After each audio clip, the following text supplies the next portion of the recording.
No? Good. Okay. We're not the Checking. budget committee. I know, I just want Yeah, to I'm make getting a little They'd all raise confused. their All hand. right, we are on. Welcome, everybody. This is the Goffstown Planning Board. Today is November 29th. This is a regularly scheduled meeting. We have a number of items of business on the calendar tonight. Before we address any of them, I'm going to ask everybody to please introduce themselves. Joanne. Joanne Duffy, Planning and Economic Development Director. David Pierce, Selectmen's representative. Gayla Bruck, alternate and recording secretary. My name is Barbara Griffin. Kimberly Peace. Tim Redmond. Jim Raymond. Phil Devanza will not be here tonight, and we're also short Michael Conlon at this time. Gail is a alternate, so she will be a voting member tonight. So the first item on our agenda is approval of the minutes of November 8th with a proposed correction from Kimberly Peace. Is there a motion?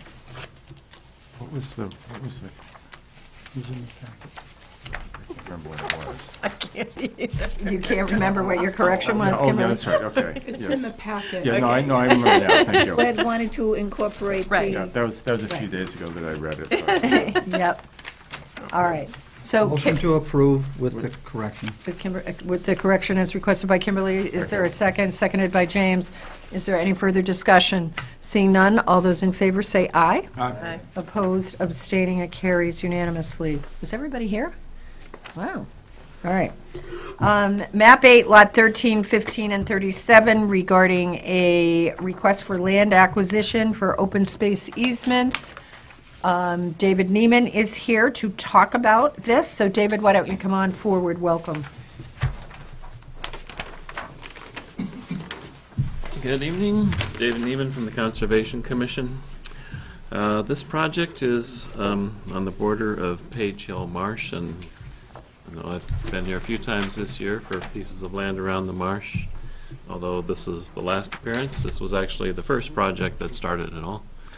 It has had a longer timeline because we applied for a grant to DES from the Aquatic Resource Mitigation Program to pay for 50% of the project, and we did receive the full amount we requested, or I should say PLC has received it, for $94,000. Thanks.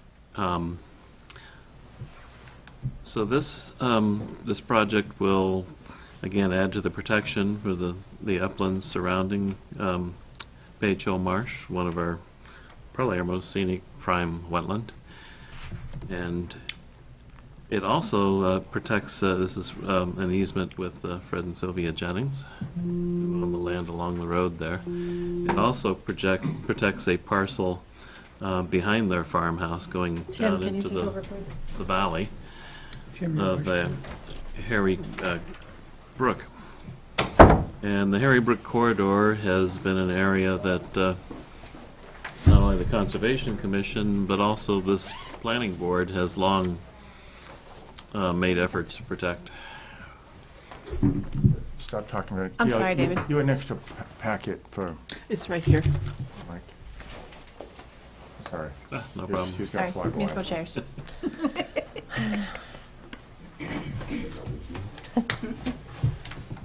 Sorry, Dave. Yeah, it's in No addition problem. to.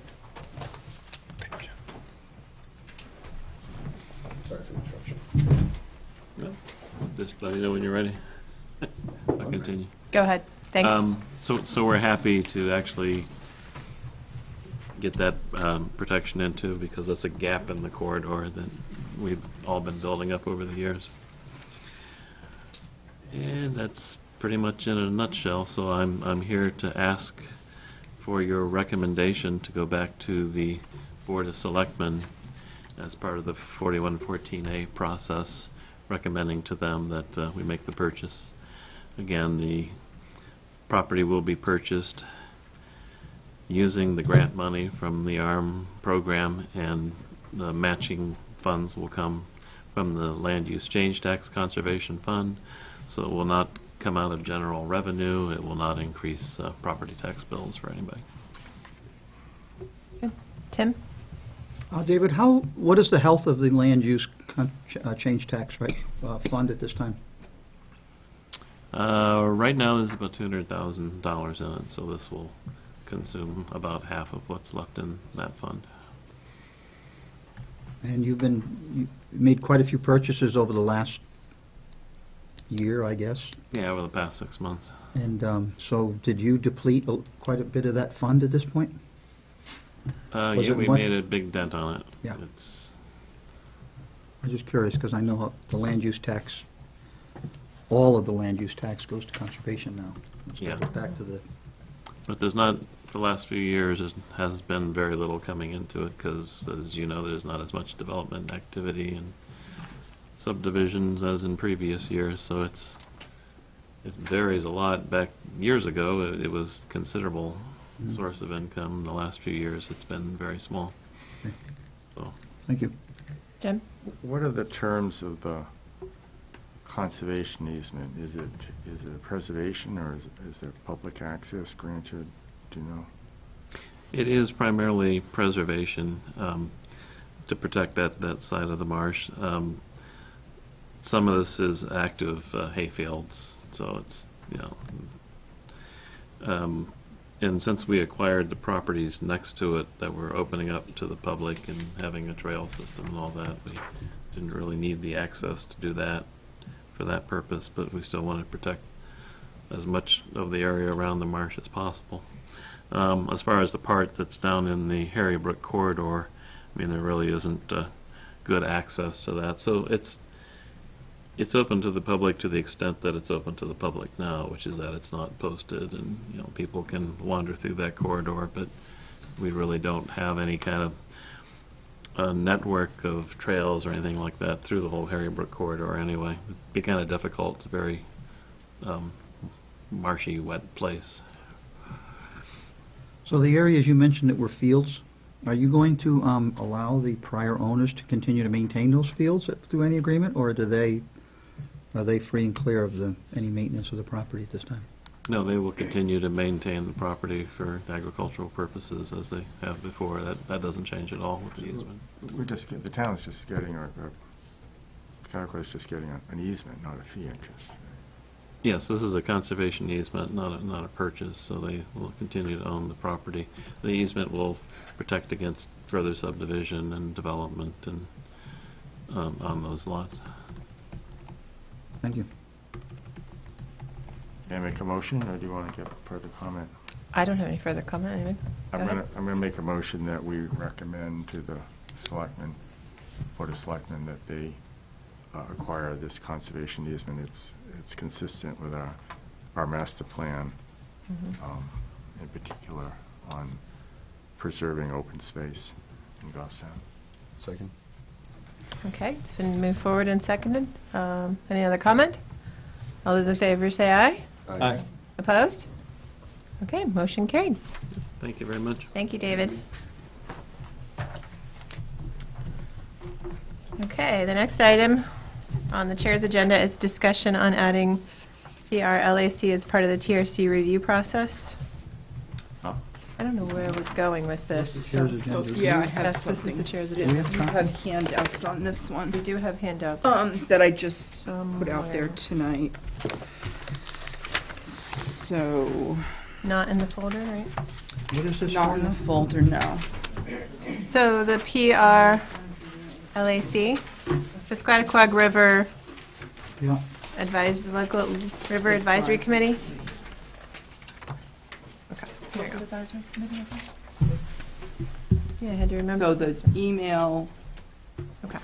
there's two things. One is the minutes from their advisory committee from October. Where was this handed to On us? I'm the- sorry. was in On the pile. table. It looks like this. Okay. And then the other one is an email that says, subject is Factory Street. And my apologies, this is a discussion about the Piscataquag River Local Advisory Committee. Go ahead, Joanne. So I just wanted to bring you up to date and see if you have any comments on this. So back in November, well, no, actually, it was back in January of the beginning of this year. That's when the mill project was starting to go through the process. We did receive an email from one of the PRLAC members I can never get that straight, so I'm just going to call them LAC. And they were questioning the mill project because the state law is attached to this handout.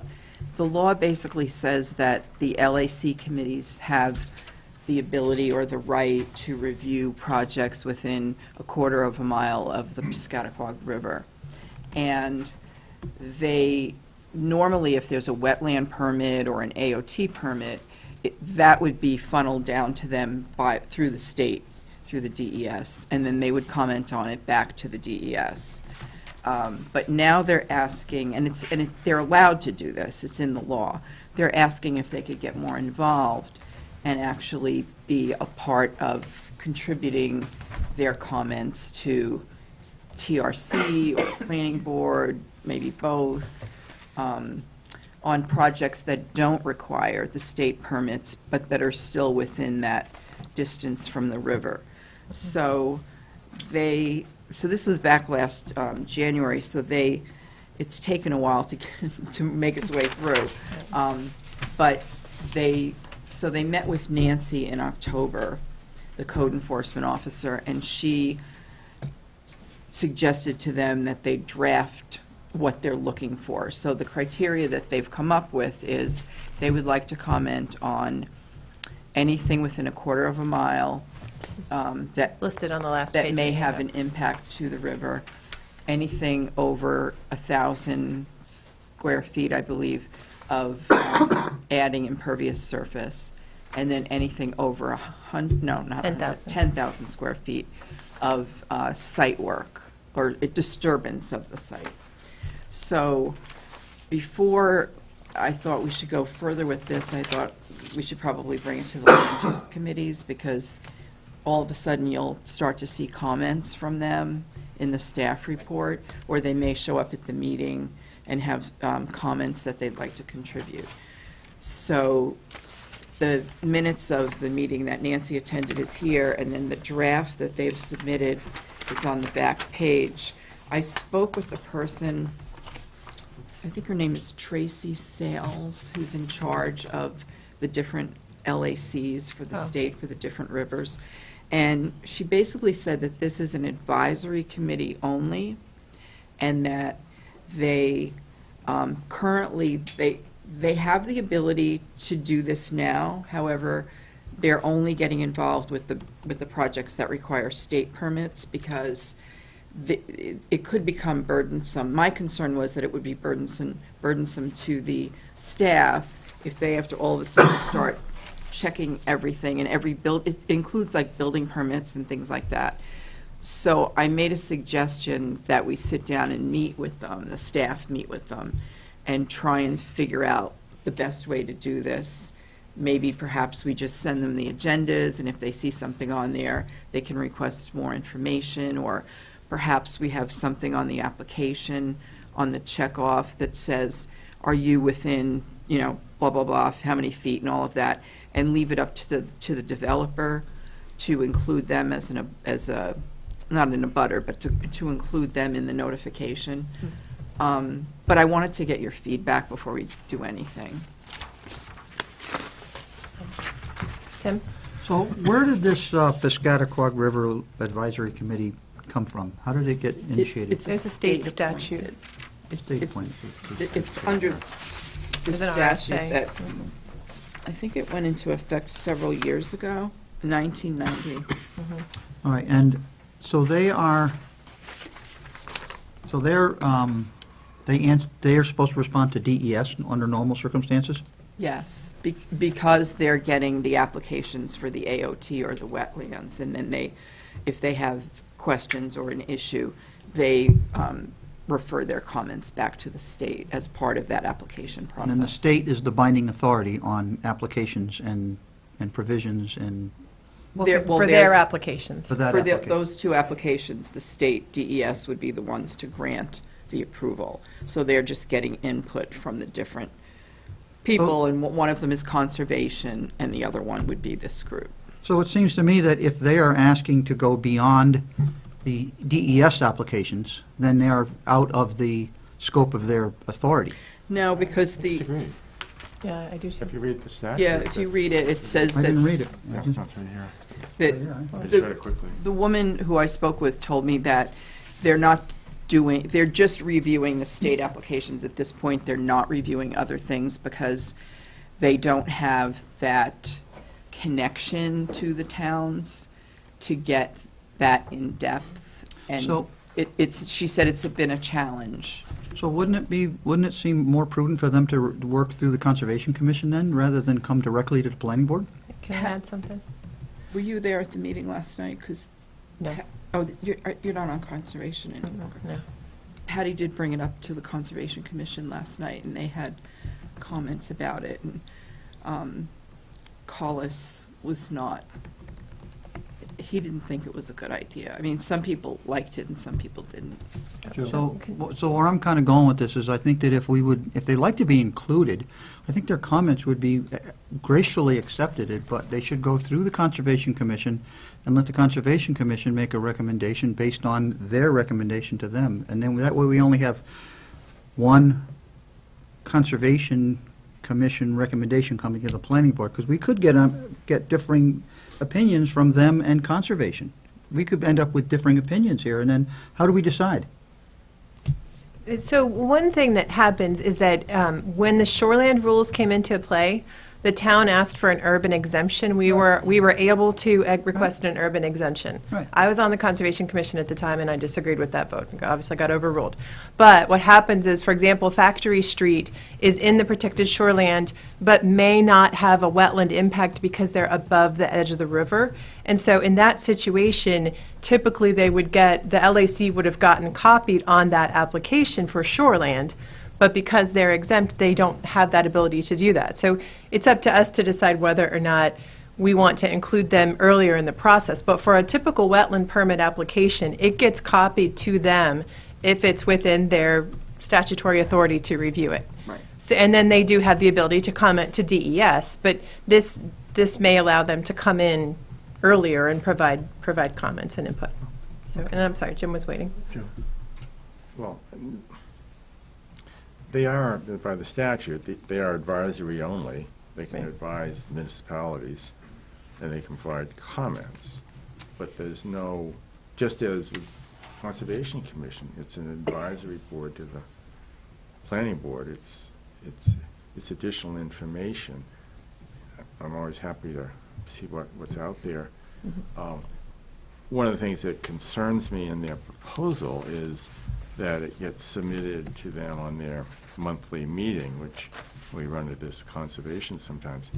Their meetings may not line up with ours, and I don't think it's appropriate to I slow down. mentioned that to the woman, Tracy, and she said if they needed to, they could call a special meeting, but I'm not so sure that would happen. She also said that it doesn't have to be a formal process like they've laid out. She said in other towns, maybe someone who's on that LAC is also a member of a board in town, and they just kind of say, oh, by the way, this is what's happening. So I'm trying to figure out how formal we need to be with them, and I just don't want to get bogged down, or the staff get bogged down with trying everything that comes through, saying, okay, let's measure this, let's see, because the state doesn't provide us with a map outlining the basically the boundary of that quarter of a mile all the way down the river. So we'd have to check every one, and what if we miss one? And so I'm hesitant to put the burden on the town when it's really this organization that, I mean, they're permitted to do this by state statute, but it doesn't say what the process should be. So it's kind of missing that piece. David? Okay, Joanne, putting all this aside, what's to prevent the advisory committee just coming in for public comment on any application? Oh, nothing. Nothing. Nothing. So why do they need a special invite? That's what I'm not sure of. This, And one of the negative things to this is they would have to be invited if there's 1,000 square feet of impervious surface. And that's the house footprint and the driveway is more than 1,000. Right.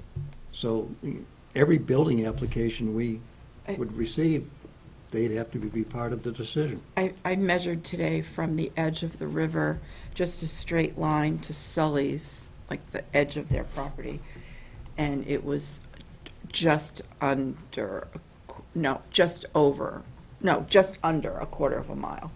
So It's a lot you're of land. talking, you're talking like In this town, it's a Yeah. lot of land. Main Street, and, you're talking a good portion of the area. And they just found out this year that this urban area is exempt, which I read their minutes for all of last year.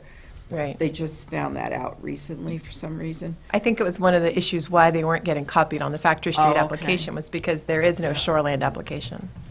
So now that they know that, they'd still like to be, kind of in it from the start, get involved, and so that they can have their comments known. Jim? To the extent their comments might be valuable, I want to invite them. I don't want to put a burden on us. So is the message to them that, yes, we will let you participate, you may submit comments. I don't know if we want to have them at TRA's technical review. But we're not going to assume any special obligation to identify projects that they should be noticed or obligate us to notify them. We don't have to make a motion that they have standing in any issue that fits this criteria. So what I'd suggest is they want to come back with a sort of memorandum of understanding. I'm not going to commit to anything more so binding than that. I do know that currently Patty is sending them the Conservation Commission agendas, which anything that has to do with the river would go to Conservation. And anything that on our applications that require Conservation Commission input then could be forwarded to them at that time by way of the Conservation Commission. I don't think the Conservation Commission have the staff to do that. We are their supplier of information. You are, aren't you? Patty's the staff person to Conservation. Your office. Yeah. Right, it's same person, same staff. I guess maybe, sorry. Go ahead, Kimberly.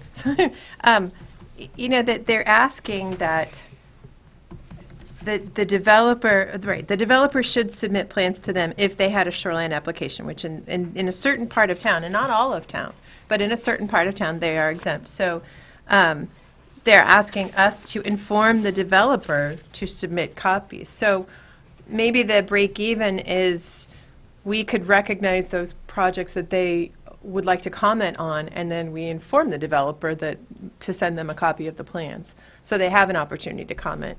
Again, their comments can be received without, we can include them just as we do any other set of comments. That's why Patty had suggested possibly just adding another line on the application to say, are you, and then list the criteria. If so, you need to be in touch with them. Right. And give the contact information. But if they don't, is there a sanction? No, not that I know of, no. And if we have a project in front of us that went to them and we have not heard back from them, would that, because they meet on the third Monday of each month, and who knows, and we have a plan and we're ready to go, are we going to be prevented from acting on an application if we have brought them in as a formal part of the review process and not heard from them? I had a conversation with the town administrator about that, and he said, no, you would just go on. The woman from the state that I spoke with said that they could possibly call a special meeting. But there's no guarantee on that. But the answer stands that we could proceed regardless of whether we hear from them. Right, because they are only advisory. Right. So I'm just trying to get feedback from Conservation and the Planning Board to bring back to the staff to say, because this sort of came out of the sky yesterday. And, I didn't really know anything about this group, but I did request the minutes from Southern New Hampshire Planning, and they sent them over for the last year, and I read through it just to kind of get up to speed on what they're doing. And from what I could see, no other town they haven't requested this from any other town, but at one of their last meetings, the chairman did ask, because there's members from Manchester, Right. Deering, New Boston, they did Right, it's ask. the entire river. Yeah, they did ask these other folks if they could reach out to their conservation commissions and find out if they would be willing to let them get more involved, or not let them, but have them be more involved. All right, Michael? Thank you. My reading of 483-12A implies that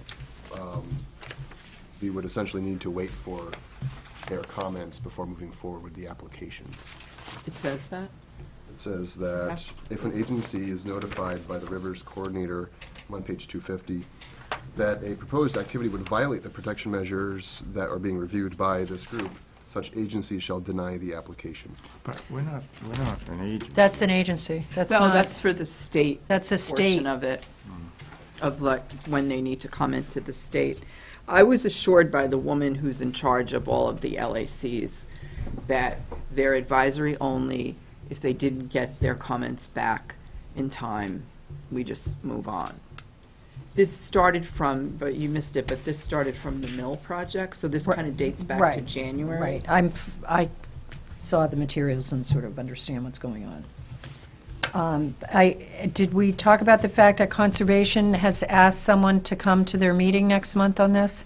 No, I forgot to say that. So they talked about it last night. We talked about that. But at the end, the result was that they thought it was a good idea to invite this committee to the Conservation's next meeting. Because they got a lot of material, just like we did last night, didn't know the background, what was Yeah. going on, and they finally just cut off discussion and said, we need to have somebody Yeah. come in and take a look at it. So from that standpoint, it's being reviewed at next month's Conservation Commission meeting, or when someone from the PLRC can go. Is available. There's Okay. 2 reps, I think, on the committee from Goffstown. Andy Catterat and Alan, somebody with last name with a G. I can't remember his last name. His name is on the Okay. draft. Garfield. Can we leave it that we want to hear more and future date? Something that's a little more workable.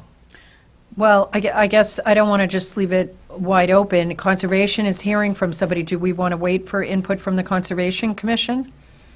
Is that an idea? Wouldn't be a bad idea. All right, so why don't we just do that? Because I'm not sure what I'm reading in this email on the top sheet of this tells me that we're all on the same page, that this is an advisory committee only and would not affect our ability to proceed with plans. Not that we wouldn't want to listen to advisory committees, we listen to conservation, but they also are only advisory. And I want to make sure that before I make a change in plans for anything, that we're all on the same page of what it means. All right, so let's figure out when they're actually going back to conservation. I'd want to make sure that we're all on the same page of what any change in formal action would mean and who. And then maybe we can take it up after conservation meets with them and discuss it. I have to say, I don't think that's a bad idea to add it as just sort of a, does your project in any way do any of the following? And if so, you need to submit your plans and put the burden on the app, not the, let the applicant do it. We're just going to charge for copies, and then we know it's been submitted. Okay. And they do get copied on AOTs and wetland permits. Right. But those, AOT has a pretty big threshold, so. All right, so that's what we're going to do. All right, moving on to the next item that we have an email in regards to a request for zoning change. Joanne? So, we've been receiving several emails, I think I've sent you at different times during the past month or so, from Mrs. Benner. And there's a map that I've provided, it's in purple. She has come up with the idea of wanting to rezone 4 parcels. 3 are on Hague Street and 1 is on Joffrey Street. She's here tonight if the board wants to entertain having her submit anything, or not submit, but provide any comment. So we talked about this at one of the past planning board meetings, about the fact that Hague Street and Joffrey Street are very narrow, and it might be a good idea next year to take a look at some zoning changes, because there are no buffers between the commercial, it goes straight into the residential 2 and RSBO 2, and the commercial is sort of now creeping up into those neighborhoods. I explained to Mrs. Benner that the board does not normally act on proposals to rezone someone else's property, Right. and especially if they're not part of the action. And advised her and provided her with the forms that would be needed to submit a petitioned article. But she felt very strongly about wanting to have the planning board submit this. So she submitted photographs of the neighborhood and the surrounding businesses. And there's one business in particular that's next door to her, where there's several junk vehicles and other Oh, type that's things. this packet. Well, there's two packets. There's this one here, which The- has the her purple- email Right. and the map. Okay. And then there's this packet here that shows basically what's going on next door to her, and agreements that were made as part of a court case, and how that's not being followed up. She did file a complaint with the code enforcement officer about this particular problem back in September, but it hasn't been squared away yet. So Yeah. what's the status of that? Nancy, well, I can't really answer it because I wasn't involved. Right, but- okay, so we don't know what the but, status is. You don't have information. Mrs. Benner told me that the code enforcement officer was working on it, but never actually sent the landowner a letter. I don't know that for sure. Okay, But I did advise her if she was having issues that she should probably talk to the Board of Selectmen. But getting back to the rezoning, she would like the board to put in a proposal to rezone those 4 lots and to turn them into residential 2, so that they would conform with the neighborhood and the surrounding properties. There are photos of the entire area. If you, I think you have a copy of this. Yeah, you have a copy. This can just be passed This? around. Yeah, that This? one. And there's 2 copies of this, which I can pass around. No, actually, you all have a copy of that. right. Yeah, I'm sorry. So, but she's just trying to give you a visual of what the neighborhood looks like in case you're not familiar with it. And I don't know if you want her to speak or not, but she says that she would rather have the board propose this article versus a petition. Just for memories here at the board, this season of zoning changes, as I call it, we had similar email requests in regards to issues on Spring Street, I think, and requesting zoning changes, not in regards to her parcel, and Maple Avenue. and we made, well, no, actually 2. There was one Spring Street earlier in regards Right. to emails, and then recently we had a request in regards to someone requesting a rezoning on Maple Ave. The Spring Street, we said was an individual issue, and that was not for our involvement. And the Maple Ave one, we told him to do that petition himself, as I Right. recall. And I did explain that to her. Okay. But she was very passionate about coming before the board and explaining herself. I asked her if she spoke with the owners of these properties, and she did speak with one this afternoon who said that he liked the neighborhood, he didn't want the commercial to creep up the street, and the other 3 she tried reaching out to, and they weren't home. Board, your druthers on having Mrs. Benner speak. Jim? Well, I think the likelihood that we're going to rezone properties because of some local neighborhood land use dispute, which I'm not minimizing by saying that, but without the landowner's request, it's just about zilch. And that really is the type of thing that should come before us as a petition warrant article. This isn't, I understand there's an enforcement issue, but it's not a land use issue per se in the way we've laid out the corridors. So I just don't want to be taking up a lot of time on something that really should come before us as a petition warrant article. Further board comments? Tim? One of the subject property seems to be the para property, is that correct, Yes. Joanne? They lease that to someone else. So, my recollection is the last approved use for that property was by a landscaping outfit that wanted to do a landscaping yard there. So they left. Did we ever get a change of use for that property to have that used car lot go in there? I don't know, I think that's what Nancy was looking into. Because if it's a change of use, doesn't it require to come before the board? Yeah, especially if it goes from that landscaping to something like an automotive. And just for everyone's recollection, there was site changes that were supposed to have been made as a part of that rock solid application. The curb cut in front of at 114, in front of that property. You mean Mast Road? Mast Road, or Yeah. 114A. We decided as a board that we thought it was too large. And we required them, as part of their site plan, to shrink that with an island and make that a normal driveway entrance there, and that never happened. And I think I brought this to the board's attention in the past, that one of those site plans that was never completed, even though they got permission to use their property, so. You may find that what's going on there now is never an approved use. Okay.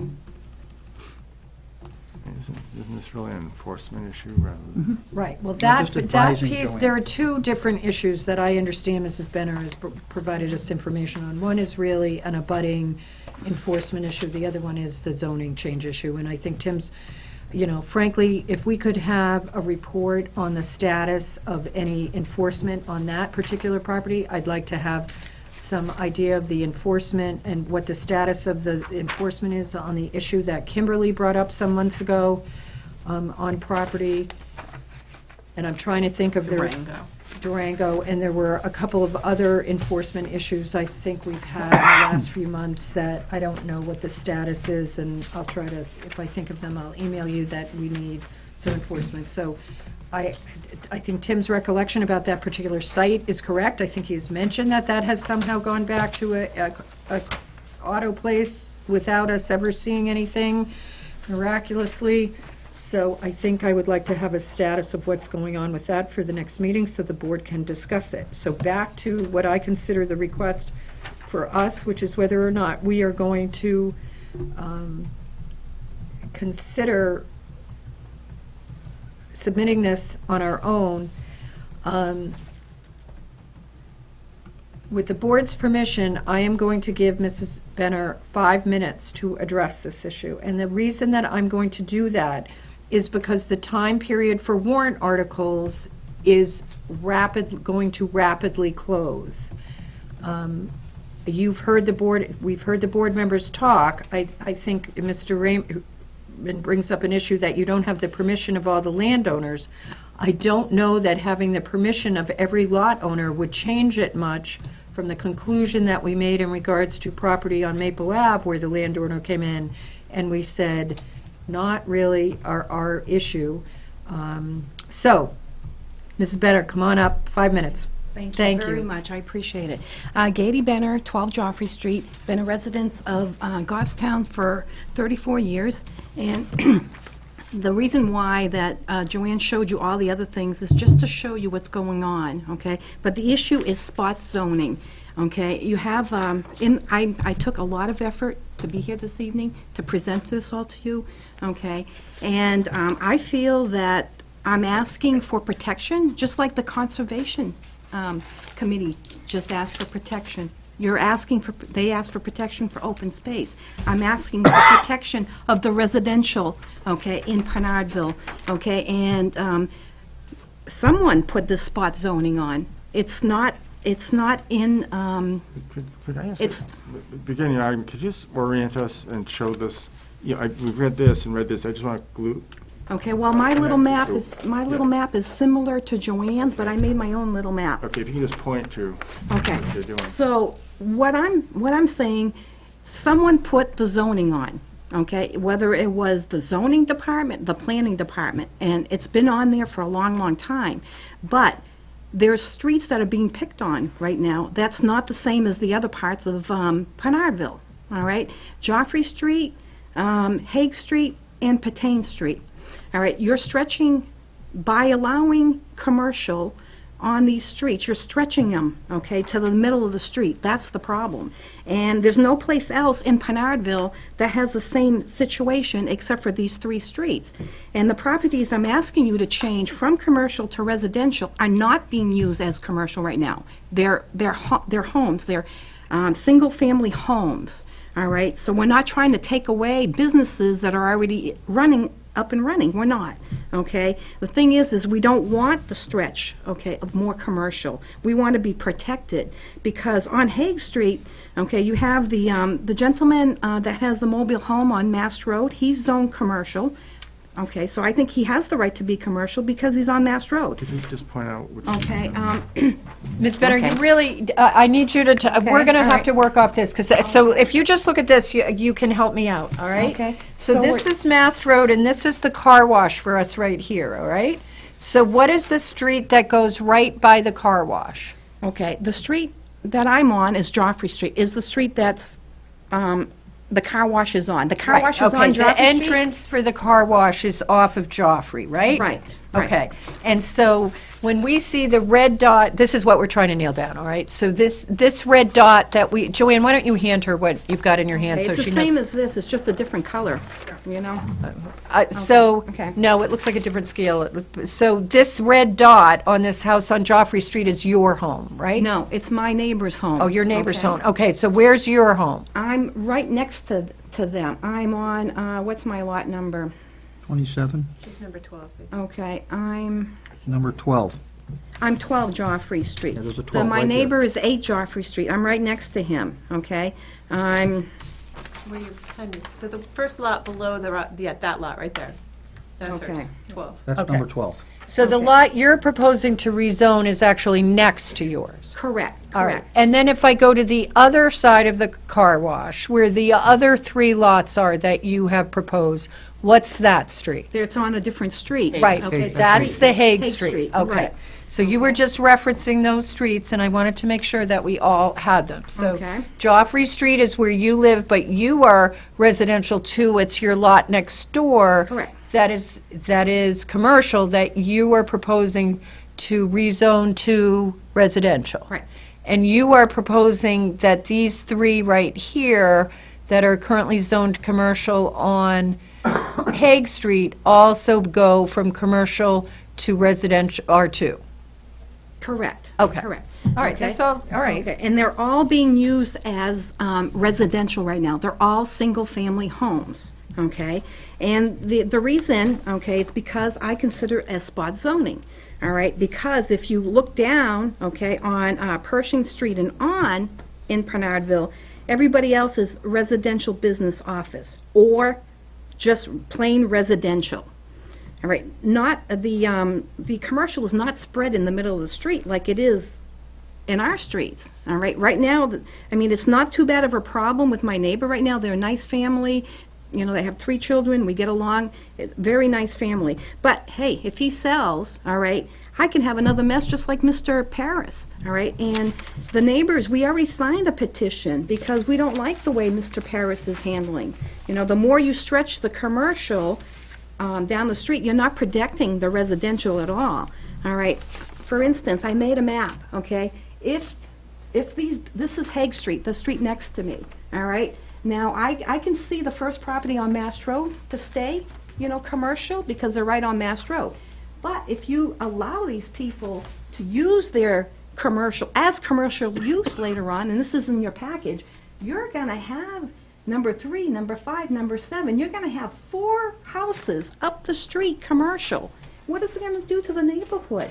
You know, commercial doesn't belong on side streets, and just a few streets should not be picked on. And I'm asking for protection from this happening to my street or the next street. I'm asking, you know, for all of us to be protected against terrible messes that could happen. All right? If you could also rezone Mr. Parison back at me, because he was residential at one time, and it's the board that put that on the ballot. And there was no petition. It got voted on because the board recommended it. And because they recommended it, I'm in the mess that I am now. I mean, I have to live. I mean, this is terrible. This isn't, I look out my window over the fence and I have mattresses, if everybody else wants to see, you know, mattresses, okay? There's bed bugs in mattresses. I've seen rats come out from that lot. Did you see the cars? Okay, I mean, this is, Mrs. Benner, I Right, appreciate I okay. wanted to recognize you because I Okay. understand that you've put a great deal of time into this, Okay. and you've really worked on it, but I really Okay. just, the only thing over, that we deal with are those four dots that you have, right? Because that's the Correct, right, rezoning right, issue. right. The other issue is really a civil enforcement issue, and then we have some issues in regards to plans that have been approved that we need to look at. So if I understand your request, you're asking for those 4 lots to be rezoned because you feel that it is an intrusion on those streets. It is different than how we have treated the boundaries on RSBO2, which only goes 1 lot in from Mast Road, and that it was the planning board who did this, and that we should undo it. correct, Right? correct. All Yes, right. thank you very much. Okay. All right, thank you very much, Okay, Mrs. Benner. okay. All right, And I the- wanted to have you be able to explain your position, because I want you to have very clear understanding of whether we're going to do it, or you need to do a petition warrant article, all right? Can I just make 2 more comments? Okay, because I have something in You're already writing. at 7 minutes, but okay. Thank you. Okay, I looked up some of the rules, okay, regarding New Hampshire spot zoning.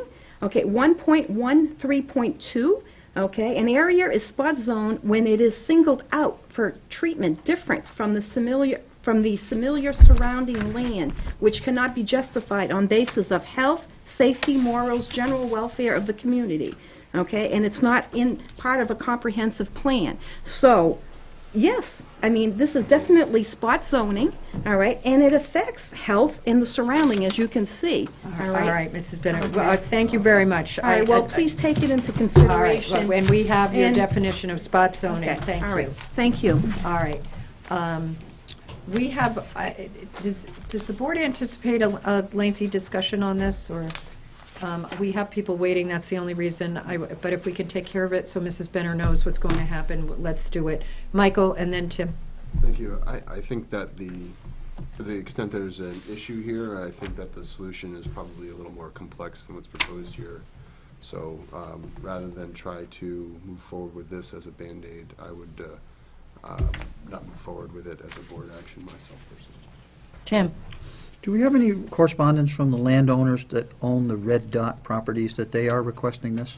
No, I think that's what Joanne explained, that Mrs. Benner talked to one of them, but we don't have anything, and Jim pointed out that without anything written from the landowners, the chances of us would be 0, but I actually, I think that I don't want to send Mrs. Benner out to get written permission from these landowners if she's going to come in, and the time period for petition articles is pretty much done, and we still say no. Jim? Yeah, I think, for the reasons said, this is the type of thing that's appropriate for petition warrant article. The difficulty, in addition to the fact that we don't have the landowners, is the town, and its infinite wisdom, and the planning board recommended to expand commercial at one point, because that was the perceived need, and we did that. This is essentially, it's sort of spot zoning in reverse. It's carving out from that general expansion of the commercial area, and I understand the reasons, but it's not consistent with the plan that we had once laid out for this project. So I don't think it's something we can do on short order, particularly on our own. As Michael suggested, if it's something we want to look at little more in depth for next year, we could certainly do that, but not at this 11th hour. Anybody else? All right, I'm going to ask for a show of hands. How many people here tonight would be in favor of placing this as our warrant change? How many would not be in favor? Okay. So just based on that straw poll, and this would be consistent with what we've told some other people who have come in here with lots, this would need to come to us as a petitioned warrant article. So if you get the signatures, which I don't, what's the number of signatures, Joanne? At least 25. 25 resident signature. Registered voters. Registered voters, and to rezone the 4 lots, and I think you have the form that needs to be filled out, and then we would take that and have a public hearing on it. The board is not going to be considering this as one of our submitted articles. Petitioned articles appear on the ballot just like the ones we do. So I just wanted to make sure you had understood that tonight. We understand your issue. We understand what you're saying. We understand the issues that have come up because we've looked at this neighborhood in conjunction with the car wash application. But from a planning perspective, it's not something that we would be inclined to put on the warrant article this year. So thank you very much. Michael? Question or comment? Is this something that would also potentially or could be addressed by the master plan revision, where would we look at zoning in neighborhoods like this and potentially make recommendations? We'll find out later tonight, won't we? Mhm. All right. Okay, thank you. Can I just ask a question? Okay, All right. what is the procedure? If I come in with 25 signatures or more... Mrs. Benner, you can call Joanne tomorrow in regards to the procedure. That petition warrant article can just be brought in, they'll verify the signatures, and we'll be holding a public hearing on it. And if you have any other questions, you can call staff on it tomorrow. Okay? Thank you. But that's it. You've got the form, you put the lot numbers and get the signatures. Thank you. Thank you. Thank you for trying, Joanne. I appreciate it. I'll call you tomorrow. All right, I'm going to move on to new business. We have, this is in a sense, something we talked about at a previous meeting. This is map 5, lot 56-2. This is a completeness review, site plan review application of GTYMA New Hampshire Leasing, Inc. Nuria, I think I have it, Energy Owners and Pandolfo Company, Inc., applicant for a proposal to review the existing car wash that is located at the existing gas station convenience store with the Dunkin' Donuts by replacing and adding more vacuums along with the 6x4 concrete pad. Also proposed is to remove the self-pay station and replace it with a 14x6 cashier's booth at the entrance to the car wash.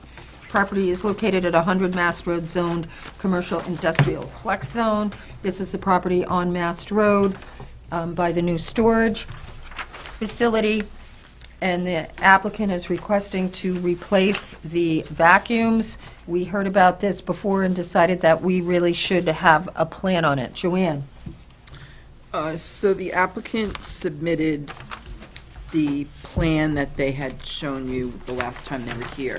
Right. Which doesn't really meet our specifications, but they are asking for 3 waivers. One is to Section 4, Site Plan Specifications for Plans and Documents, Site Plan Contents 1 through 27, and Engineered Site Plans.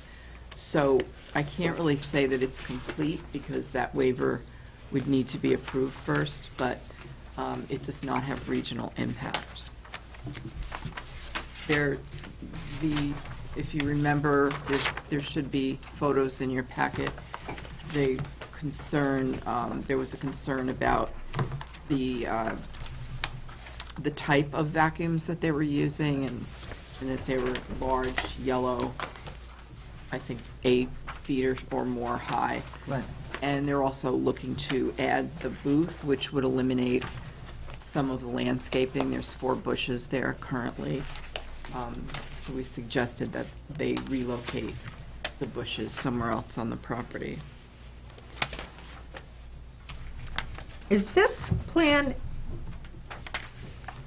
exactly the same as the one we had at the last hearing, Yeah. based on the date?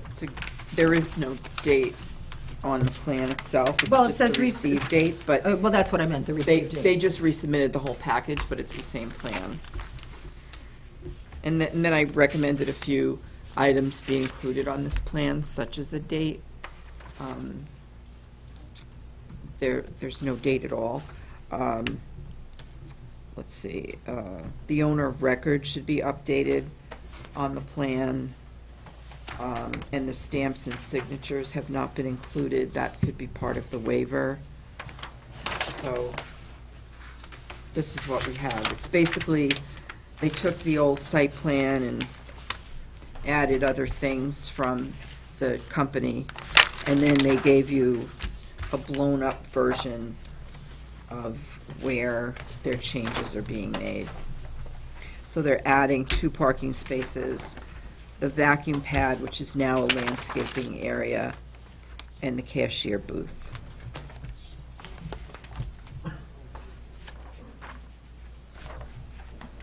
And then there'll be a vacuum at each of those parking spaces. Right, the little dot, looks like. So one of the suggestions was to perhaps use a different color than yellow. Doesn't For the- stand out for the vacuum cleaner. For the actual Yeah. cleaner arm things. Okay. Tim? Joanne, what did you say about the parking spaces? Could you repeat that, please? So currently, they have 4 parking spaces, and that grassy area is larger. So they're taking some of that away and adding 2 additional spaces. Am I wrong? Should we go up? Not yet. All right, sorry. Maybe I'm So- wrong on that. So But I'm- they're adding vacuum cleaners to each of those spaces. Currently, they only have 2 We vacuums. need to deal with accepting it and deciding where we are. Oh, okay. Tim? No, are we okay to ask questions, or should we get the acceptance? Well, I then? think we need to address, I was trying to get a clarification of what we had in front of us. Okay. And so for the purposes of hearing this, it absent the waivers, the application is complete Okay. and doesn't have a regional impact. Jim? I'm going to make the motion that we find there's no regional impact, and for purposes of accepting it, although not for necessarily for approval, we approve the waivers. The reason being, we invited them to come back in without a full plan set, given the relatively limited nature of the change they were proposing. Is there a second? Michael seconded it, Joanne? If I could just correct, there are 6 existing spots for parking. However, only 2, there's like a concrete area where there's 2 vacuum cleaners currently. So they're not expanding the parking, they're expanding the vacuums. Okay, thank you. Is there any further discussion on the motion? All those in favor say aye. Aye. Opposed, abstaining, it carries. All right, having said that, we've got some background. The plan has been found as complete. Come on down.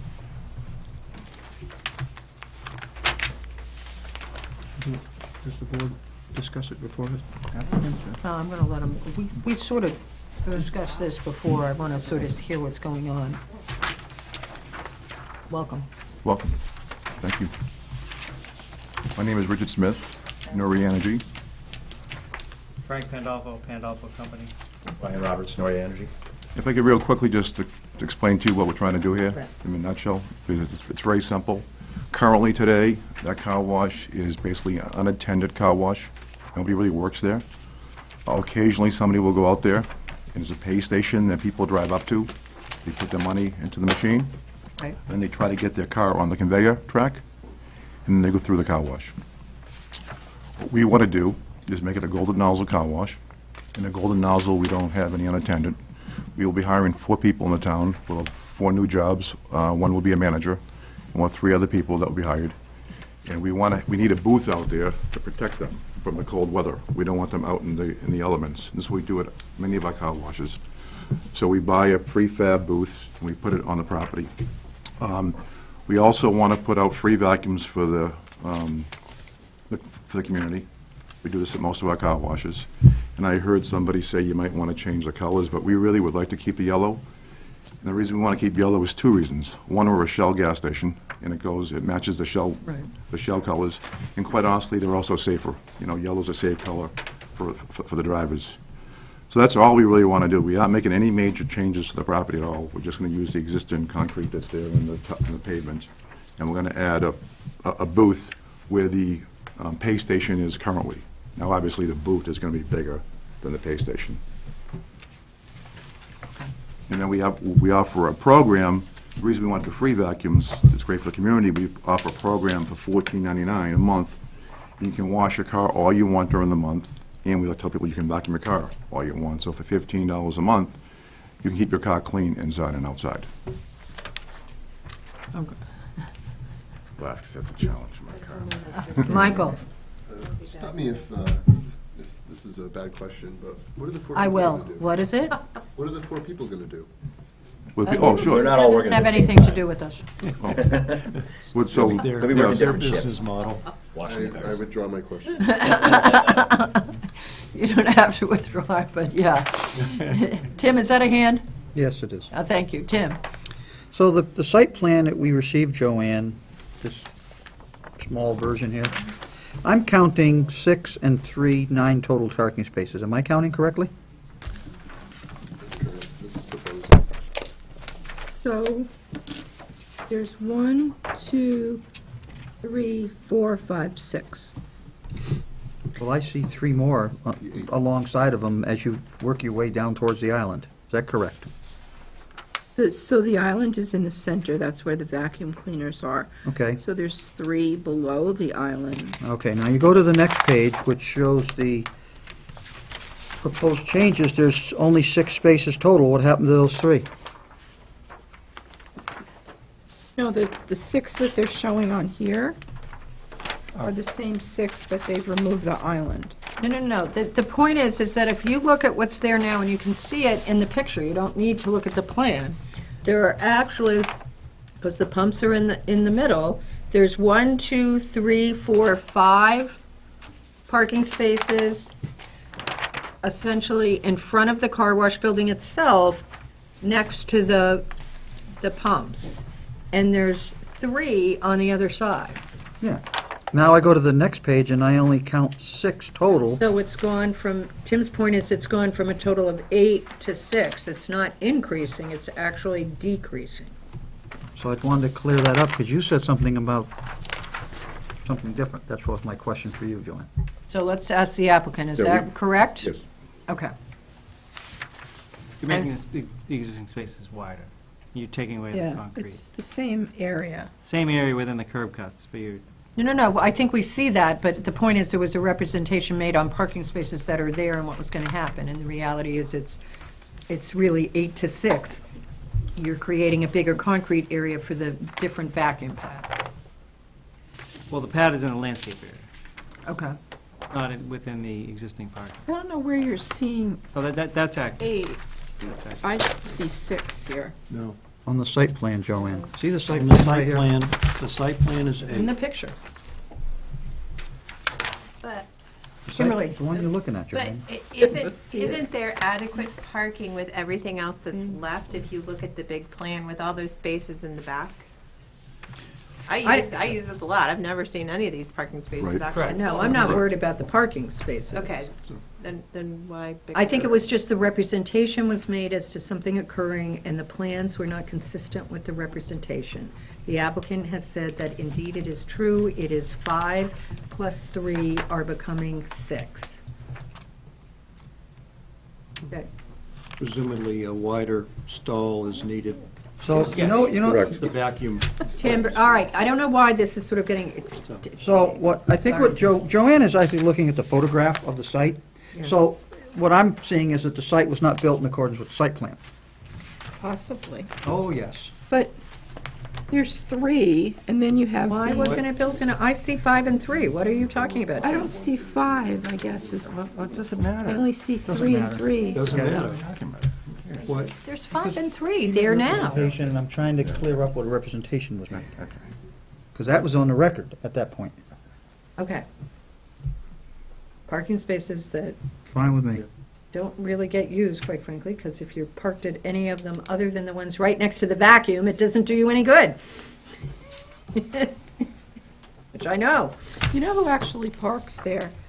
Are No, we don't trucks. want to know. No. We don't want to know, The Joanne. No. trucks going to the Dunkin' Donuts. They park in the back, Joanne, not No, I there. see them every day. No, stop. Not where the- relevant. not where the We are vacuums are talking gonna about be. the plan, ladies and gentlemen. I don't know why I've lost control on this application, but One of the stop. complicated ones we've heard.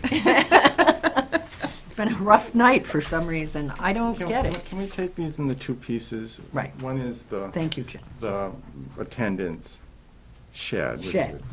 a building structure that's going to be behind. Is it replacing the plastic awning or, you know? Yes, it's going in that area. We'll still have part of that awning, but most of it will be the booth. It's Absolutely like right. It's a glass enclosed booth. off with- the side So of from it. a, The picture, the footprint of the awning, it shows you another one later. I saw that. So from a visual standpoint from the road, is it going to be more noticeable than what's there now materially? Let's The say booth? Yes. let's say less noticeable because it's not colored. Well, Like we have it's within the awning, so it looks, Yeah. it blends into. It looks like it's part of the building. Yeah. It's not more, okay. So I'm gonna suggest that is not, that's, Tim, careful, don't burn your microphone, okay? so I'd like to move on then to the pumps, Okay. unless there's more comments. Does anybody have any more comments about the building itself that is being proposed to go? Okay. Yeah, I do, because the building extends beyond the side of the existing car wash building according to this photograph. Because I can see the gutter pipe through the window behind it. So the new building will not be in line with the side of the existing car wash. It will be out into the green area farther than the side of the existing car wash. Is that correct? Correct. Okay. It goes into the landscape area. But it will not be contained under the awning completely because the awning doesn't make it to the corner of the building. Exactly. Okay, so that's not what was just said, so thank you. So the only issue I'm hearing there, though, that's material is replacement landscaping, so let's hold that. Let's move then to the pumps, and the issues there, I guess, assuming there's no zoning issue of those structures, Joanne, No, there's no zoning issue. it's really a visual impact of their size and their color, and that's really the discussion. We've heard the applicant requesting yellow for two reasons. I think that's really a decision we have to make. I guess we should incorporate, the applicant last meeting made certain representations, statements about the noise and other stuff that I think they really have to put in the record here. So maybe we could ask them, just so the minutes reflect it, to do a quick summary of the noise and the pull Yeah. mechanism. So we Good, have that here. good question, and we have That that. wasn't part of the hearing. So, And before Michael. Before you comment on that, I just want to point out that the photographs regarding the decibel meter for the 15-foot and the 30-foot appear to be the same photograph that are labeled with two different distances. which one's that? Is that one we took last time? So this is the 15-foot. Yeah. So this is the 30-foot. Yeah. Is it- That's fine. It's 2 pages after that. Yeah, I have the 30 and 60. Yeah, same guys in the picture. It's literally the same Yeah, picture. it was a mistake, thank you, thank you. I have I it. agree with you. This is I don't know how you guys Let me would see do if it. that's also in here. No, it wouldn't, I don't know. So what is the correct number 68. for 15 or? 30 feet. 30 feet. Goes down to 68. decibels by this measurement, by this image. Let's put that in the record then. Yeah, I don't know how you have the duplicate pictures. And is that with one motor running? So just one vacuum? It running? is, There's only it is just one. This one only has one. We also have the measurements for the existing conditions. So you We might let them walk us through the noise stuff. Yep. So we did the decibel readings of the current vacuums that are there, and those are what they call canister vacuums. Each one of those vacuums has 2 motors in it, so when you turn both those vacuums on, you can hand out the actual pictures, and we'll show you the decibels from 5 feet out. The same dimensions. You can see from 5 feet, it's 82 decibels, up to 30 feet, it's 70. It's high, it's greater, the present conditions are higher. Right. And then I'll show you, you see the back of the vacuum that's a big vacuum there, that we're going to install, and the same thing, They have one. the decibels. That's the one they already have. Oh, you have that one? Oh, okay, I'm That's the one sorry. they already have, yeah. Those represent the same volume? Same vacuum we're going to put in, Same exact. same horsepower. I saw, yeah, okay. Thank you. Yep. You said something about the existing bushes will be planted next to the vacuum. They'll be moved over about 4 feet. So the noise will actually be less with the new vacuum system. Of course, there are more of them. Well, yeah, that's No, what I'm no, there's confused. one vacuum motor. One Oh, more. that's right, it's one So what happens vacuum when you motor, turn the but it's vacuum just on, multiple- all 6 right. vacuums will work. It's like a central vacuum. Gotcha. Yeah, it's like central vacuum. That needs to go north. Just Kimberly. Just to give everyone sort of an idea, I looked this up to remember, but, so it says, normal conversation is about 60 decibels, a lawnmower averages 90 decibels, a rock concert's 120 decibels. Just to give you an idea of what these numbers kind of represent.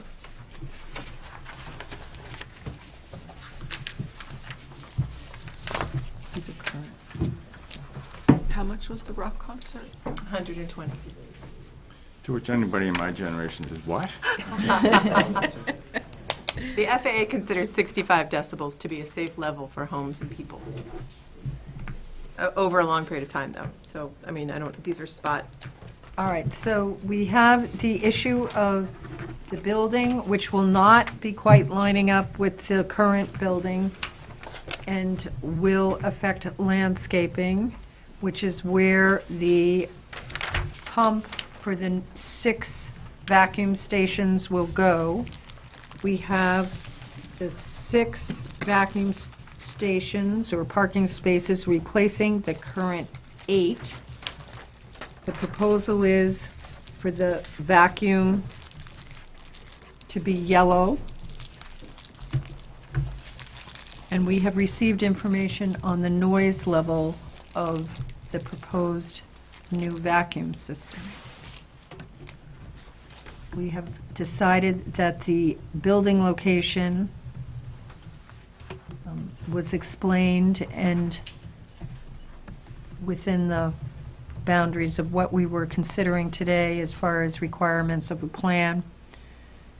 There's the issue of the color of the booms for the vacuum, and then there is the issue of the landscaping, which is disappearing under this proposal. The waivers requested were for the engineered site plan and specifically our requirements of Section 4 in regards to plan specs and site plan contents.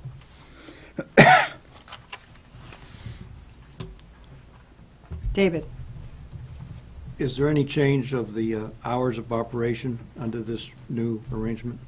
Well, I'll be honest, I'm not sure what our hours are right now at that site, but I think they're open 24 hours. We want to be open 7 in the morning till 8 at night. So we want to, I think we're open 24 hours there. It's unmanned. It's like the other car wash in town. So we want to restrict the hours. Okay. Other questions from board members? Let's have some comment on the color. I mean, the color is pretty bright, but so are the buildings, and they're not exactly right by the road. Michael? Given their height and the use of large vehicles on the site, I would want the color to be a very visible color for safety reasons, to avoid impacts and collisions. And also, I agree that the scheme matches the Shell station's general corporate color schemes.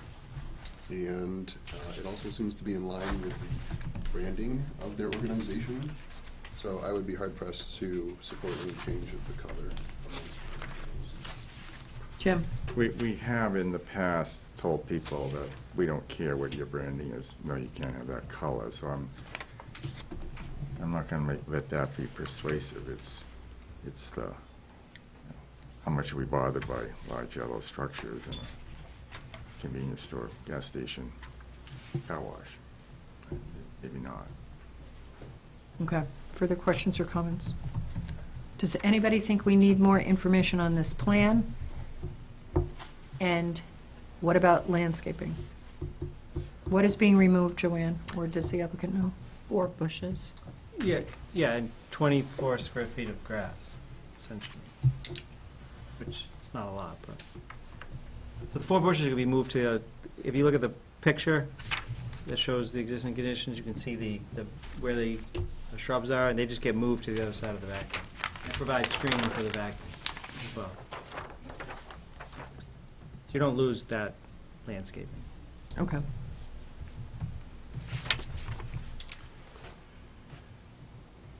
Well, it's adding impervious surface, though, isn't it? Well, the concrete pad where the structures. In the booth? Correct.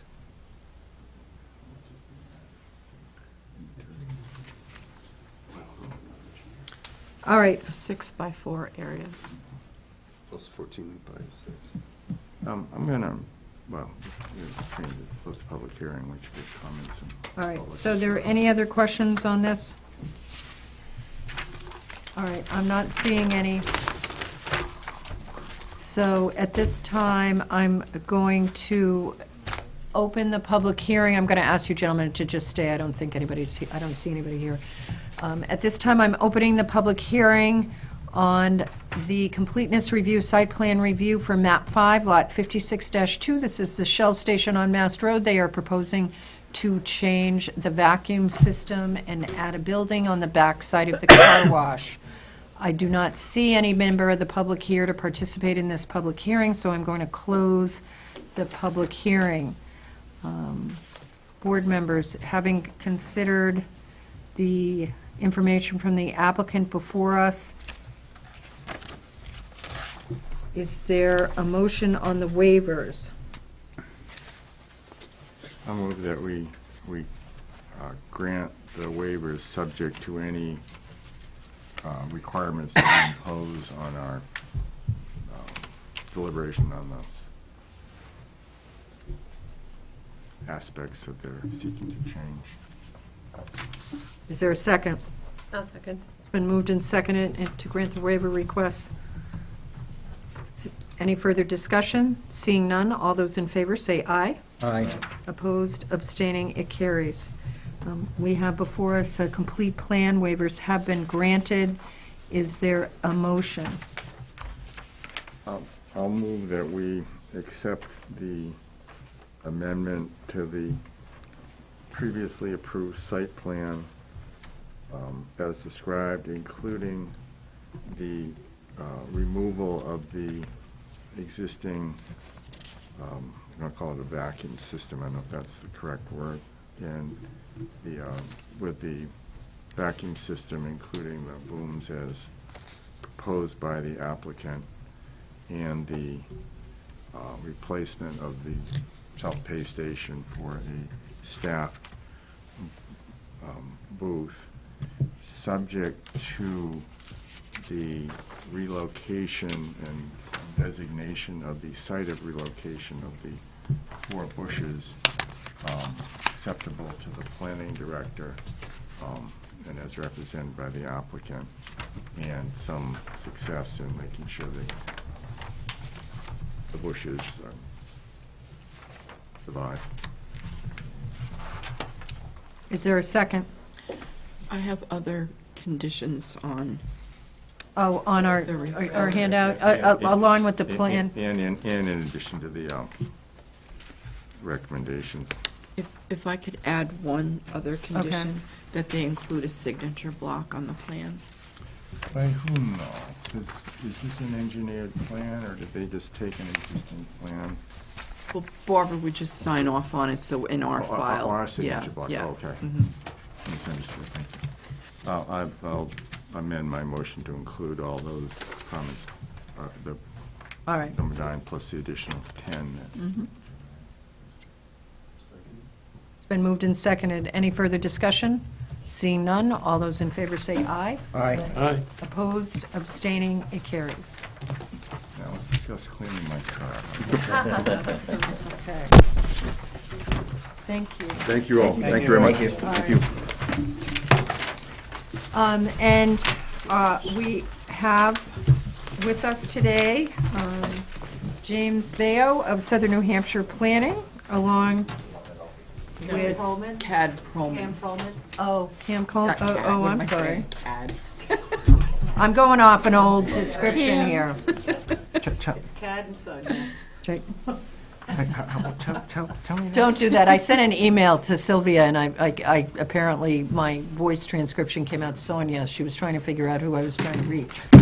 So, all right. So as you are aware, we put out our master plan update for bid. We received 3 applications. We recommended that the proposal from Southern New Hampshire Planning be accepted. It was, a contract was signed, and with us tonight are the members of Southern New Hampshire Planning to discuss with us about getting that plan started, and there's been some looky done already. So, Joanne, do you have anything before we open it up? All right, welcome. Thank you. So, I'm Sylvia Von Auelach. I'm the Executive Director over at Southern New Hampshire Planning Commission. And I am Cam Perlman. I'm an associate Sorry, planner. Cam. That's okay. I'm an associate planner at the Southern New Hampshire Planning Commission, and I will also be project manager on this master plan update process. I have to disclose I have a conflict. Sylvia is on the planning director in Deerfield. I owe them something, and I was scolded in a telephone call today by one of the board members. Does that mean I have to sit out from this? Yeah. I'm behind. I give you- Sit right there and Stay I'll get it to her right tomorrow. there. Yeah, I know. Okay. Get busy at the end of the year. All right. May I interrupt? Tim. Do we need Sarah to hang around for the master plan update? Sarah, I'm sorry, I forgot you were out there. I have to stay for another item. What do you have to stay for? It's just really quick if you want to. Do you mind? Just stay right there. Let's see. What's the other item? Cobble Creek surety that you would need to approve. I think it was accidentally left off the agenda. Yeah, I don't know what you're talking about. You have, It is really quick. you don't have a copy of it? Not I unless haven't it's seen in it. the signature file. There's a memo from Sarah to the board. The Department of Public Works recommends a surety in the amount of $30,800 be held for the remaining work, top coat of pavement, conduit, loam, and seed. For MAP 5, Lot 29, DPW will conduct a final site inspection to confirm the terms have been completed when notified by the applicant. This is for Phase 2 of Cobble Creek that they've been working on, and they just wanted to have your approval for the surety amount. They're trying to get their building permits, but because of weather, you don't typically top coat the same year base coat. So we want to hold a surety for the few remaining items so that they can go ahead and get their building permit, and then in the spring or whenever they finish those items, we would check in. Tim, Remind me where Cobble Creek is, please. off of Locust Hill, I think. It's at the bottom of Locust Hill, as you come off of it from, Oh, is that the condo project Yeah. at the bottom? yeah. First right. So, Private and to remain private. yeah, so, I'm confused. This is not a You new just have to project? ask permission to hold a surety. You guys grant that. Because even though it's private at this point as compared to the first part of Cobble, I think we control. So I move we approve the. I'll second the motion. Been moved and seconded. All those in favor say aye. Aye. Opposed, abstaining, it carries. Sorry, I had no idea it was on up here, sorry. All right, sorry. Back to you, Sylvia. All right. So our hope today is a few things. I don't want to spend too much time, but we need to do some housekeeping and some sort of tightening up on what the process will be. So one, we wanted to just recognize the existing master plan, and to do that, we, Cam today took, you have that in front of you, this is this document here. It's basically an outline of your present master plan. So this is the outline of our current master plan. Current master plan. Thank you. Now, in the RFP, your group made it plain that you don't, where's, Cam, if you could do the honors with the old plan first. Oh. So just as a show and tell, this, this first section, I think, of your master plan, so it's this binder, plus your zoning. Plus zoning. Is in there as well. So what we understood from the RFP was you don't want us to duplicate this effort. Your budget can't handle that anyway. And really, that is an incredibly thorough study of several chapters. It was beautifully done. It's very thorough, and this outline reflects that. It's over 200 pages of really great work. That's not what we understand that this team wants. Let's show them that. And why don't you pass around one? Yes. So what your RFP reflected was that you wanted something like this, which is what Manchester did. Perfect, exactly. Mike has a copy. It's also beautifully done, but it's it's like apples and oranges, right? It's a completely different project and outcome. But it also is extremely user-friendly. It's very efficient and still effective. It still provides strategies on every section of interest. And I think it's a really excellent for a resident or any department head that wants to get right to it and doesn't have the time to look through an over 200-page document. That has its purpose.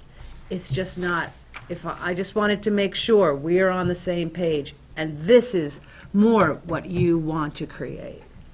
All right. So one of the things we wanted to do, any comments? No, that's good. Yeah. Is that one in our budget?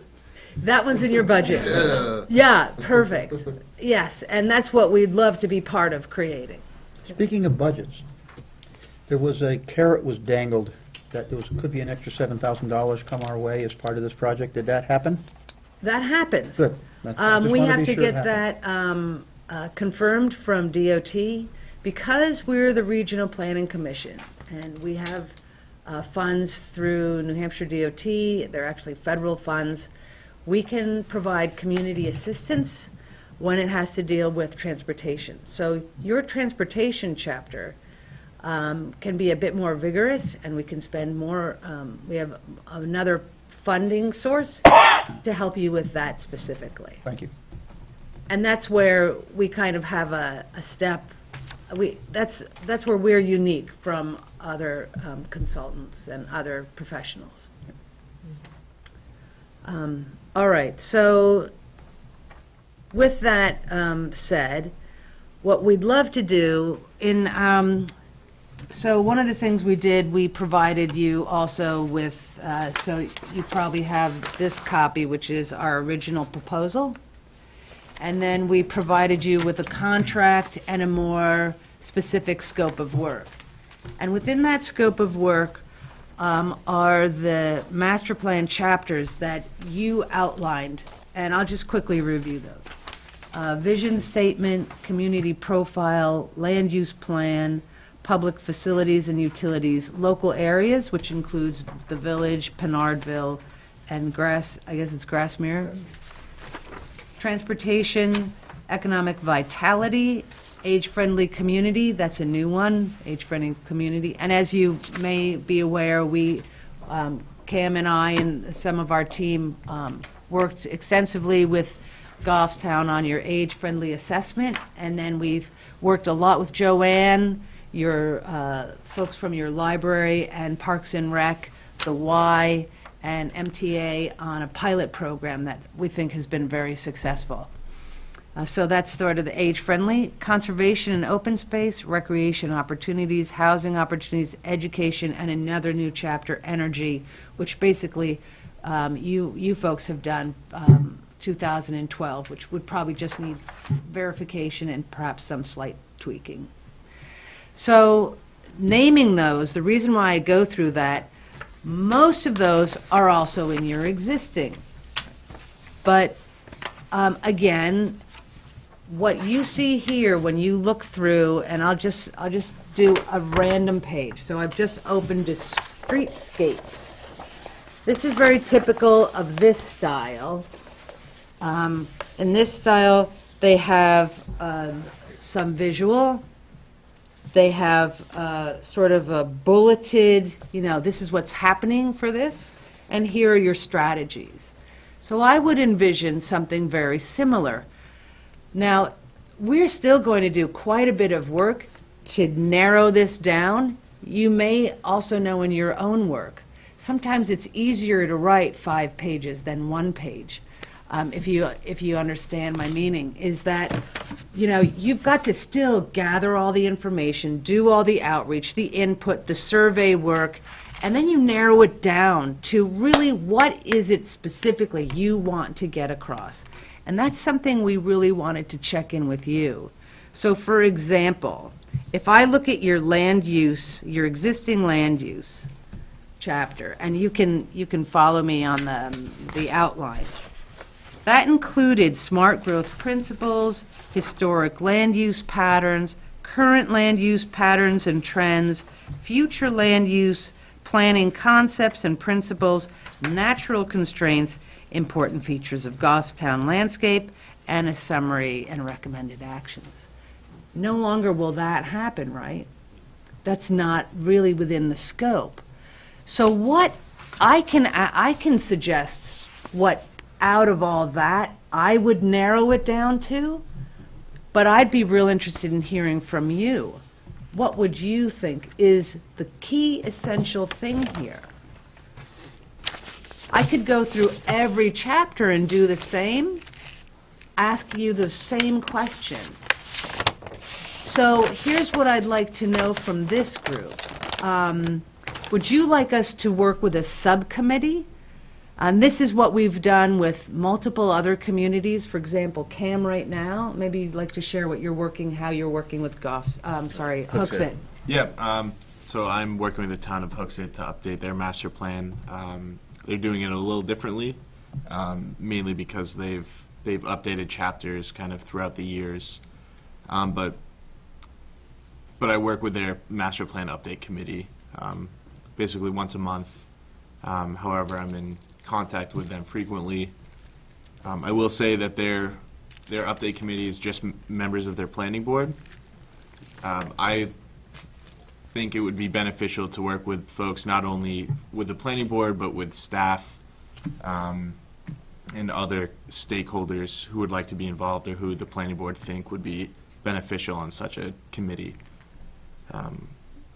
So yeah, that's kind of just a rundown on my experience with another community and just some insight to what I think could be beneficial for this town.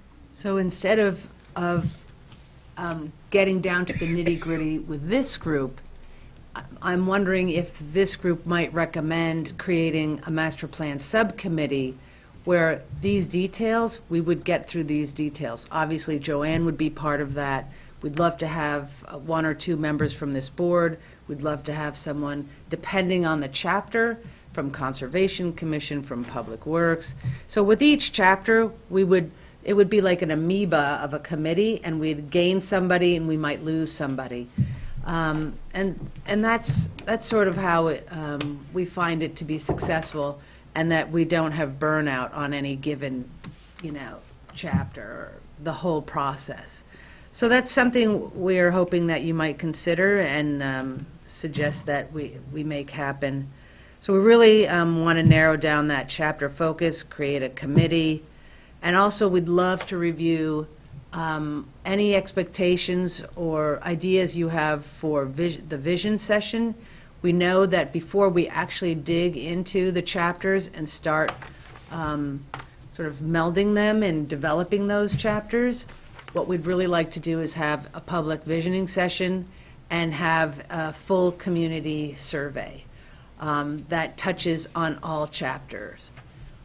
We've done multiple very successful surveys. Cam, why don't you share a couple of the... Sure. Just as a part of our age-friendly program, which some of you may be familiar with, we've conducted surveys in communities that, like Sylvia said, have been relatively successful. In Bedford, we received around 800 responses because of our outreach, specifically in Hooksett, right around 800 responses as of right now. And we use those to help inform the vision as well as a visioning session. But we feel confident in our survey outreach, and that would be something we would work with the committee if the planning board decides to appoint folks to work on that committee. We would work on survey questions that kind of meet the needs of the town and such.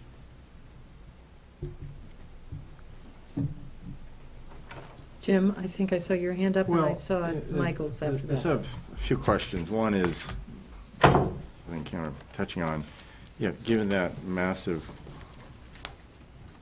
work of literature, art, and history, what gets incorporated in it's a useful document in part as a historical document, but the new one is really more of a planning document, which is the purpose of master plan, is that guides our zoning and a lot of other things we do. So when you look at the list of items we talked about, topics, you narrow it down if you treat it as planning rather than history. Knowing how this board works, I shudder to think the full board should be involved on a continuing basis. We're all busy and have other people asking us to catch up on things we haven't caught up on yet. So I think having a subcommittee work on it, and it's analogous to the CIP committee, which is an advisory committee of people from different departments. Tim and Mike are familiar with it. I think that's a good model to follow. Effectiveness of the outreach, that's something your art and science is better at than ours, so I'll leave that to you. But we had, the first master plan we did, that I worked on, we had subcommittees for all the topics, and it was not a good process because it was balkanized, it was in little silos, and there's no connections. I think you have to have one committee that does it all, because then it ties it together. So if that were the condition, I'd be in favor of it. I'd volunteer Mike to be the chair of it. Seems like a popular trend. Mike, did you have your hand up? Perhaps I was just... You need to speak up or you get appointed chair of things, so keep talking. That, to make this document more lean, I would want to focus on the present and the future. And, I think we have the history and what we've got, so we don't need to recreate it. Right. That's all. David? He didn't say no to the last part of my I presentation. noticed The that. present, I didn't hear a question. the present document has 22 pages outlining education system and education facilities and transportation for education. One of the samples where before us is Manchester has no chapter on education. Exactly. Is that unusual, to have no chapter on education? No, that's not unusual. I don't know that, does Hooksett have education? Hooksett does currently, and we're kind of struggling to figure out if that's something we should include. Well, but it's and not the in reason there. it's come to mind is that since that last plan was written, our school system in town has substantially increased potential acreage they have for future campus. And, what they do internally to the campus is up to the school district with some guidance, but it's the transportation impact, which goes into one of your chapters. I did contact the superintendent before the RFP went out to see if they wanted to be included in this document, and that was during the transition period when Scott Gross hadn't started yet. And they said that they would talk about it further and get back to us, so I think there needs to be some dialogue with the school district. Okay. That seems to be agreed. I think David's point in regards to the acreage and potential, it needs, I mean, I think at least that needs to be, I would think that needs to be included. The quick fact that comes to mind is that the parcel that the school district obtained had potential entrances from all four sides, which is once again a transportation impact, road network. Jim? I think it's hard to plan for a town unless you include the school in it. Given the town school split, of course, I'm school moderator, I can talk about them, but that's not our jurisdiction, but I think we should invite them to the party, because otherwise we're missing something. Right, and I don't think we need, that we would need any of some of the detail of the information that was in this prior one for No. what we're talking about for a planning perspective. It's that snapshot. You're Right. looking for that snapshot, Right. and that's what this provides. Right. It's the plan for the town, not the plan for the planning board, right?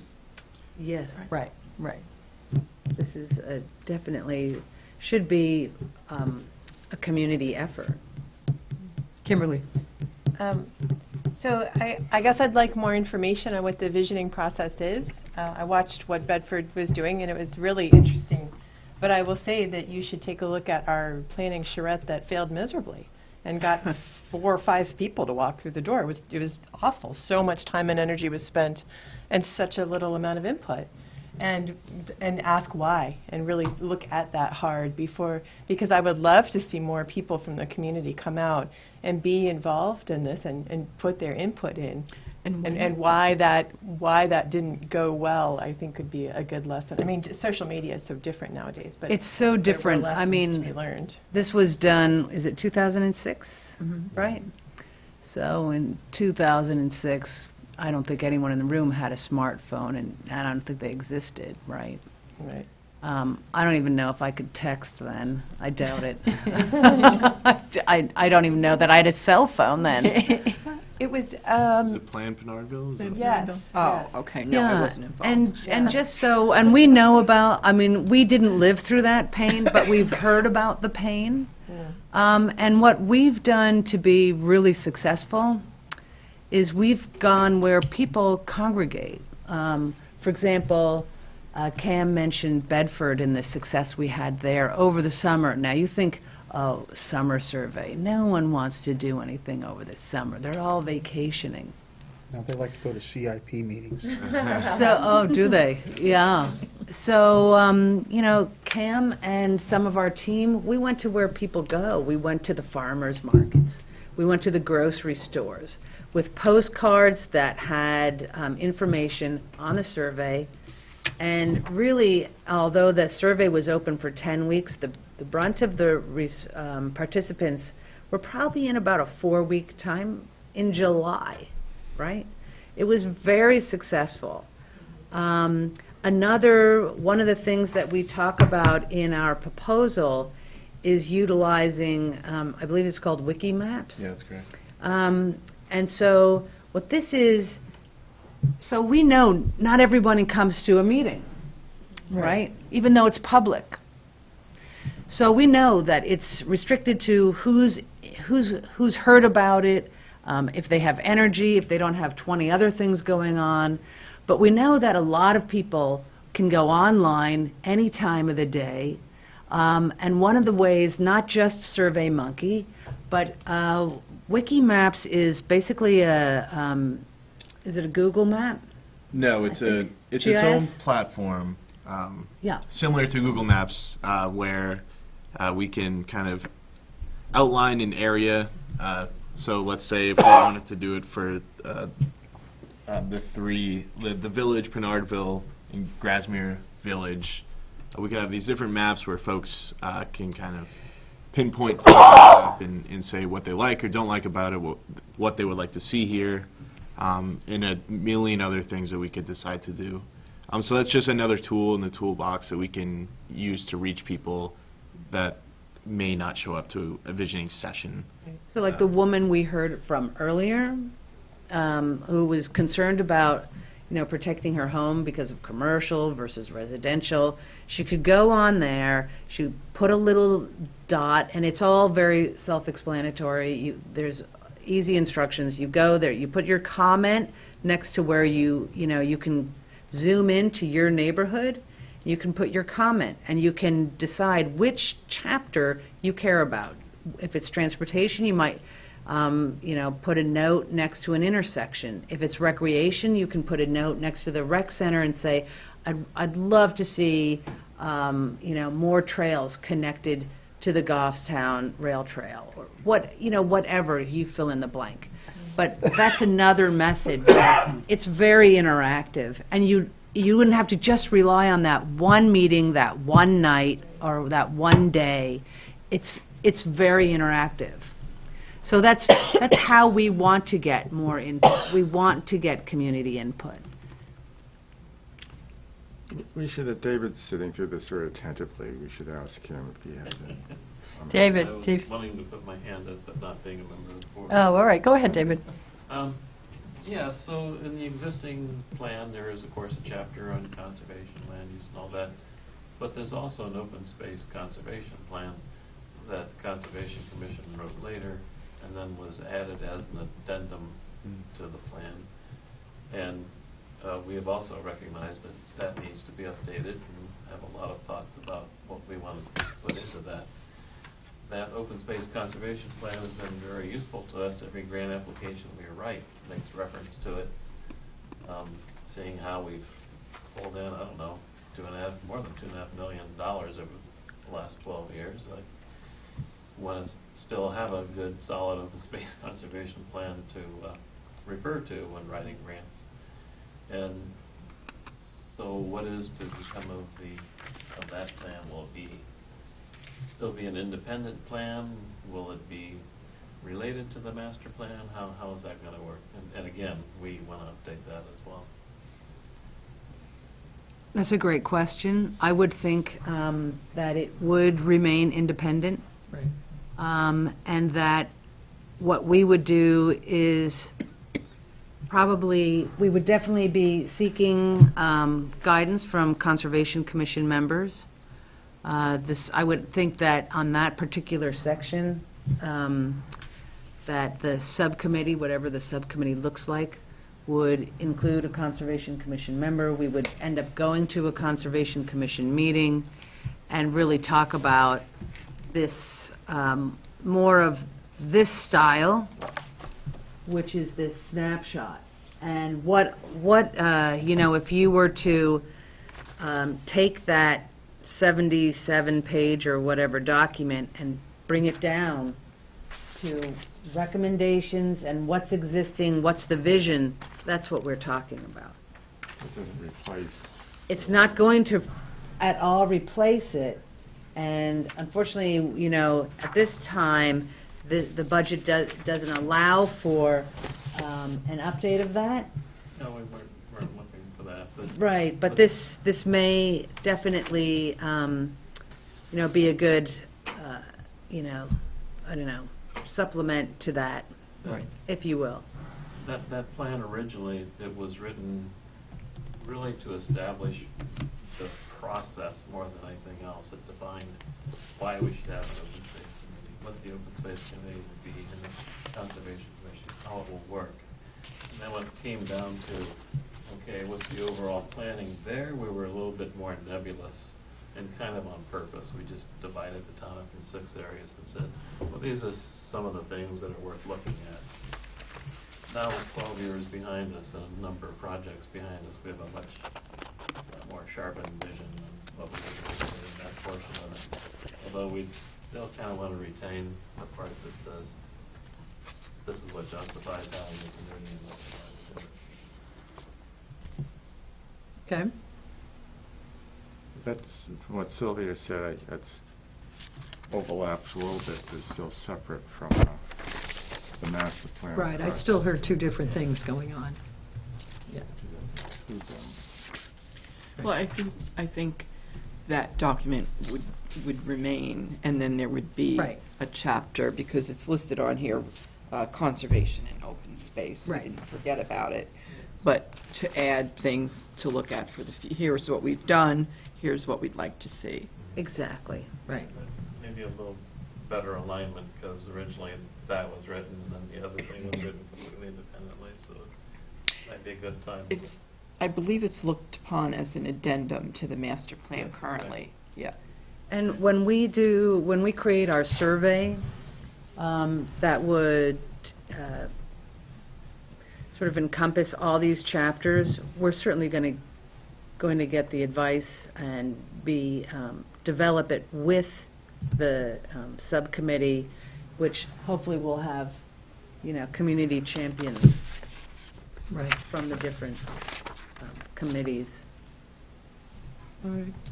So, what are you hoping to get from us tonight? You're talking a little bit about your approach, what you've done, what we're seeing. I think that's consistent with what the board was hoping to see, that sort of overview. So we've sort of narrowed down. We're expecting this is not going to redo history. This is going to be sort of current, forward. It You want sounds a like- word on who your contact is going to be and whether or not we have a committee that you're going to work with, I think I'm hearing? Yeah, we would, well, I think we've established, it sounds like we're on the same wavelength here, where we all know where we're headed. We're headed towards this kind of document.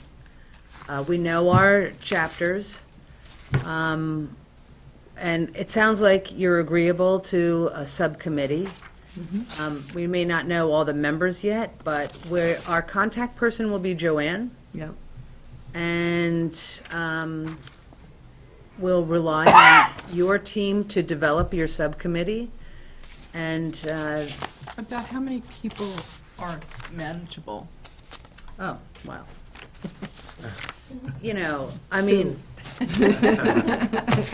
it depends. How many are?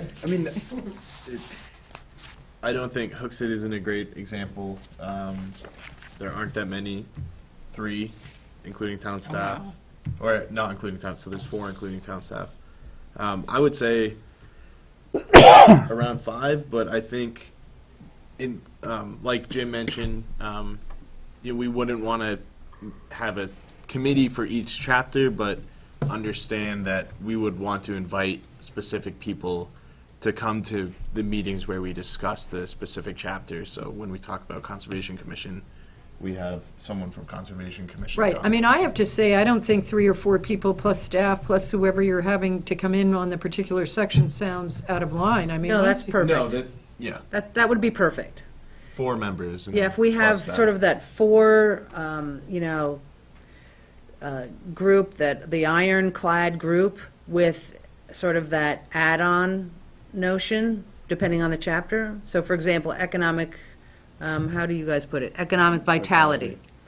So at that point, we'd invite someone from the Economic Development Committee. Okay. All right, so we need to get some people together to commit to that. You're looking at getting together about once a month? Is that, it's probably enough? Once a month, I would think, is enough. And initially, I would think more, maybe once every 3 weeks, once every 2 weeks, just initially. When would you be looking to have your first meeting? Yeah, that's a good question. If we can sneak one before Christmas, that'd be ideal. Okay. Because really, I feel like we'd like to have this. I don't remember. Is it a year or a year and a half we want this done? But we want to get moving. We want to get this thing moving. So if we could get a first meeting to touch base and start developing some survey questions, certainly some of those questions, we already know what they're going to be. Right, I mean, I'm assuming we're going to, that's sort of what we're hoping to do for the budget we have, is take something you have that's pretty close and Exactly. see if it can work, right? Exactly, and then we'll mold that to you, your team. Would you be meeting in the evening or during the day? I mean, that's up to, whatever works best for committee members. I can meet whenever, at night, in the morning, it doesn't matter. And it can be switched up, whatever Yeah. works. We're pretty flexible. Okay, And certainly a lot gets done online as well. all right. I'm I'm obviously interested in being on the subcommittee. However, I have a big change to my schedule coming, starting on January 2nd when I get sworn in as the Hillsborough County Attorney. And it's hard for me to predict how my availability will be impacted by that as well. I withdraw the nomination. I saw you sort of interested over there, not saying anything, and I'm like, I mean, I'm super interested. No, I know you are. I really care about this project a lot. The notion that it's going to go for a year and a half is rather daunting, but I think it makes a lot of sense given the enormity of the project and the value it'll bring to the town. okay. Okay, so that's one. I'm not sure I can do it, but yep, that's one. David, do you have any interest or time, or anybody else here? I have interest, but time is the problem. Yeah. I mean, it's just, I can probably do it, actually. David didn't utter a word yet. I'm waiting. I can see there's something on the tip of your tongue, like She's yes. twisting my arm. I know, well, I'm just biding time here, because I saw, he's like going, Yes, I definitely have time. Okay. Oh, good. Thank you, David. All right, so when we set something up, we'll get it so that if we get one in before Christmas, That's easy to do. that'll be easy for somebody to do. Okay, good. Great. And then we can sort of, as you schedule stuff, we can work with it. I mean, as long as you have people with some base familiarity with what you're doing, if you have new people coming in. We'll work with it.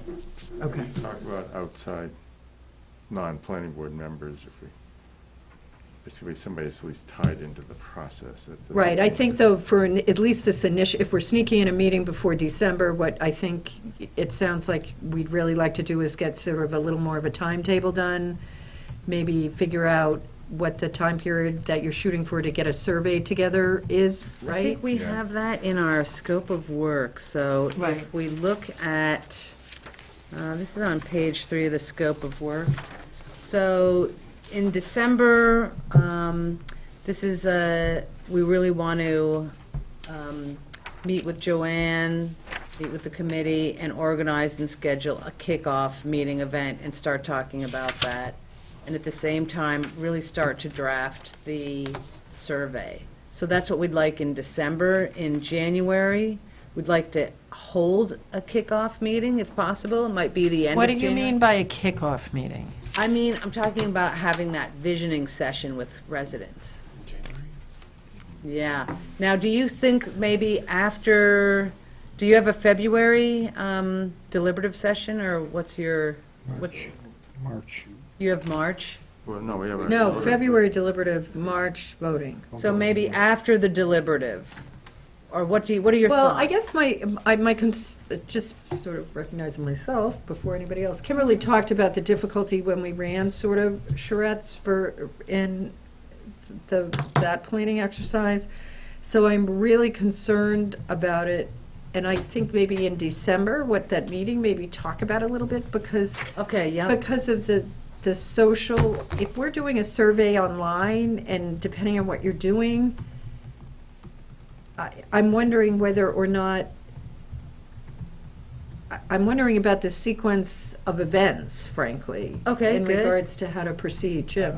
I'm also concerned about the, call it the political aspects of this, given several years ago, the Planned Parenthood flop. I don't want word to get out that we're recreating. I think we need to lay a foundation for doing this.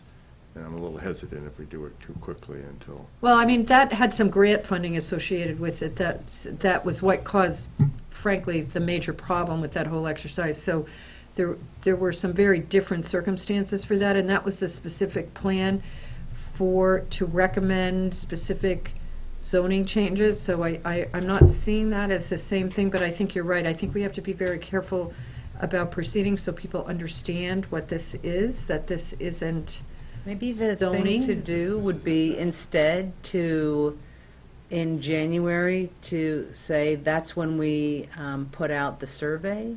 Right. If that's the target, and to also make live the wiki map, if that's the direction the committee wants to go. Because it's very interactive, and it's a different way to get that community input. Because I'm thinking that once people maybe know that it's out there and they get on that survey and they sort of hear that might actually generate more interest in actually participating in an event, a I charrette think you're type event. absolutely right, so that Yes. we might hold Survey off on an first. event. And then that will encourage participation in a live event. Right, and we'll have some results. I mean, I sort of remember Okay. charrettes from before, where you sort of ended up saying, this is what we did, and you come back and you look at it again, and maybe we can, by using the online tools, the social media, whatever, however this gets put together, we can sort of use that as the initial, I mean, that really becomes the initial visioning. What do you see? What are your comments, right? Yeah. Yeah, I think the survey as the initial touch that leads into the wiki for more input on specific items, that becomes the structure for the visioning session. Like we digested, the committee digests that information, that comes out with, strips away some of the chaff, because I'm sure there's going to be random comments in there, like, this place is really ugly, stuff like that. It's just like ugly car wash with those towers. Very safe towers. So, I think that becomes some of the structure for the visioning session, which helps guides the conversation so it doesn't, kind of get out of hand when you got just a big public forum. Yeah. All right, so maybe the goal, December, get a committee. We'll try to have some draft questions and discuss questions that seem really important. And then January, hopefully finalize that, create that wiki map system, and then have another committee meeting, ensure that's all perfect, and get that out there. So that, by the end of January, we would have that. And then I would think we might come back to the planning board after, I don't know, maybe 8 weeks of having that open to talk about the results of that. Right. And then really start kicking off the chapters. Sound good? Yeah. Perfect. Thank you. Thank you. Thank you. Thank you, Sonia. Okay. Thank you, Kimberly. I guess I also feel like we've brought you in because you really know how to do this, so you tell us. Yeah, don't ask us. Right, we really need some leadership because if we get pushed, if you let us push you around, we might go in the wrong direction. So I guess I was saying before, what's your plan? And we can provide input, but I guess I like the idea of you saying, we've done this, and this is what works. Here's your social media campaign. Here's what we're going to do. Here's, and because we don't know. We haven't done this. Yeah, I mean, it's, like we said, it's a totally different world out there than 2005. Right. So it's just, Facebook didn't happen in 2005.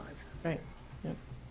Anyway, great. So we'll touch base with Joanne and begin that survey development. Okay. Thank you. Thank you. So what I'll do then is have Joanne take a look at her schedule to kick around a couple of dates that she's got open between us, given what we're talking about in December. I would Between now and Christmas. Yeah, and I would say that given what we're talking about, that this meeting could occur during working hours.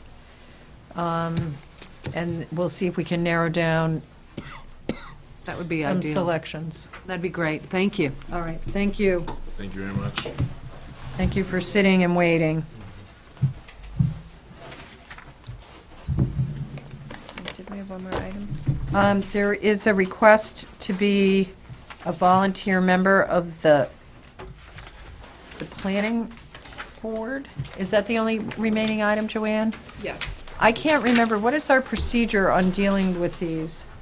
Did you read the letter? It wasn't to the planning board specifically. It was like Right, any yeah. committee that would. Well, I read over the email, and it seemed to me that maybe better suited for the budget committee. Right. Casting a big net. Right, well, which is fine, people want to volunteer, and they listed a couple of things, so, Gail said that they do have an opening now as of like a week ago or something. When Emily Sandley Oh, resigned. Emily, when Emily left. okay, oh, that's right, because she was ZBAN budget. Okay, so, good night, thank you very much. Good night. Thank you. So why don't you send this over to budget? Yeah, Okay. we can do that. Or maybe he wants, maybe depending on how it goes, come January, we can ask if he wants to participate in a master plan update. Tim? Just before we adjourn, has anyone besides me been down to the Cumberland Farms in Pinardville, the emergency request to take the canopy down because they had to shut the gas station down if they didn't? Well, it's still up. Yeah, I drove It's by still it up pretty regularly. Because it was an emergency request, we had to take it down tonight, otherwise we have to close the station. So, I'm just making a comment for the board. I believe I made a comment similar to that the night we addressed it. I remember. agree. They submitted, so what happened was, remember how you had said they needed to submit a temporary lighting plan? Well, they wanted, at their risk, they wanted to, when they took the canopy down where the existing poles were within the island of the gas pumps, they wanted to use that same area to put the light poles in. So that you would have 4 light poles, So why 2 on haven't each they side. done it? So they were supposed to submit the lighting plan to make sure. I don't remember requesting a lighting plan. Yeah, we did. Yes, we Yeah, did. you did. They did submit one, and it wasn't satisfactory to meet our regulations. So I received another one today, which I need to review. In the meantime, they are shipping over an application. They're meeting the request to come in by the December 20th meeting for the actual amendment to the site plan. But I'm still not convinced that they should not have to replace the canopy. That's not something you normally allow a gas station with no canopy. And I said to them, you're placing these poles in that location at your own risk. It's supposed to be temporary. And if the board comes back and says you do have to replace the canopy, then they have to do something else with the lighting. They'll have to put it back in the canopy. So, That door is still open? yes. That we can tell them? to Because put the they're canopy? coming in for an amended site plan, and if you don't agree with it, Requirement. yeah. That's big. Why do they have to amend the site plan if there's no material change? They're removing the canopy and relocating the lights. They're taking away, they're not replacing the canopy, they're taking the whole thing down. So We put 'em out That's to pretty much it. That a seems- short timeline. they tell me, they've taken a long time to get this revised lighting plan back to us. It's been a couple weeks now. And they tell me every time, we don't want to, have an emergency over there with wind or whatever. And I'm like, I realize that, but the ball is in your court, not mine. So don't blame it on me if the thing comes crashing down. It's not gonna. Well, I don't think it is either, because 2 of those poles It's seem a to be. long way from Right. falling down. Right, the whole thing was. It's a liability issue for them, for their, But the thing that strikes me is that they didn't even do anything or know anything about it until someone brought it to their attention. well, that's their inspection process. Well, but, we gave them a temporary relief, and then we put it. All right, is there any other business for the board Motion to tonight? adjourn? Is there a second? We have a TRC meeting next week for a car wash on Daniel Plummer Road. So that'll be coming before you at some point in time. And we did have a TRC meeting, I think it was 2 weeks ago, for a solar array farm or project. Oh, good. Near Hebert's Junkyard, access off of Shirley Hill. Replacing. How big? So, How big, how big? I don't have the acreage, but it would take up the whole site of those 7 lots that were subdivided back in I'd the be 80s. curious who it is, if you can email that to me. The company? Yeah, I have their name. All right, so, motion to adjourn, all in favor, say aye. Aye. Who seconded it? I did. Okay. Lots of people did. We are.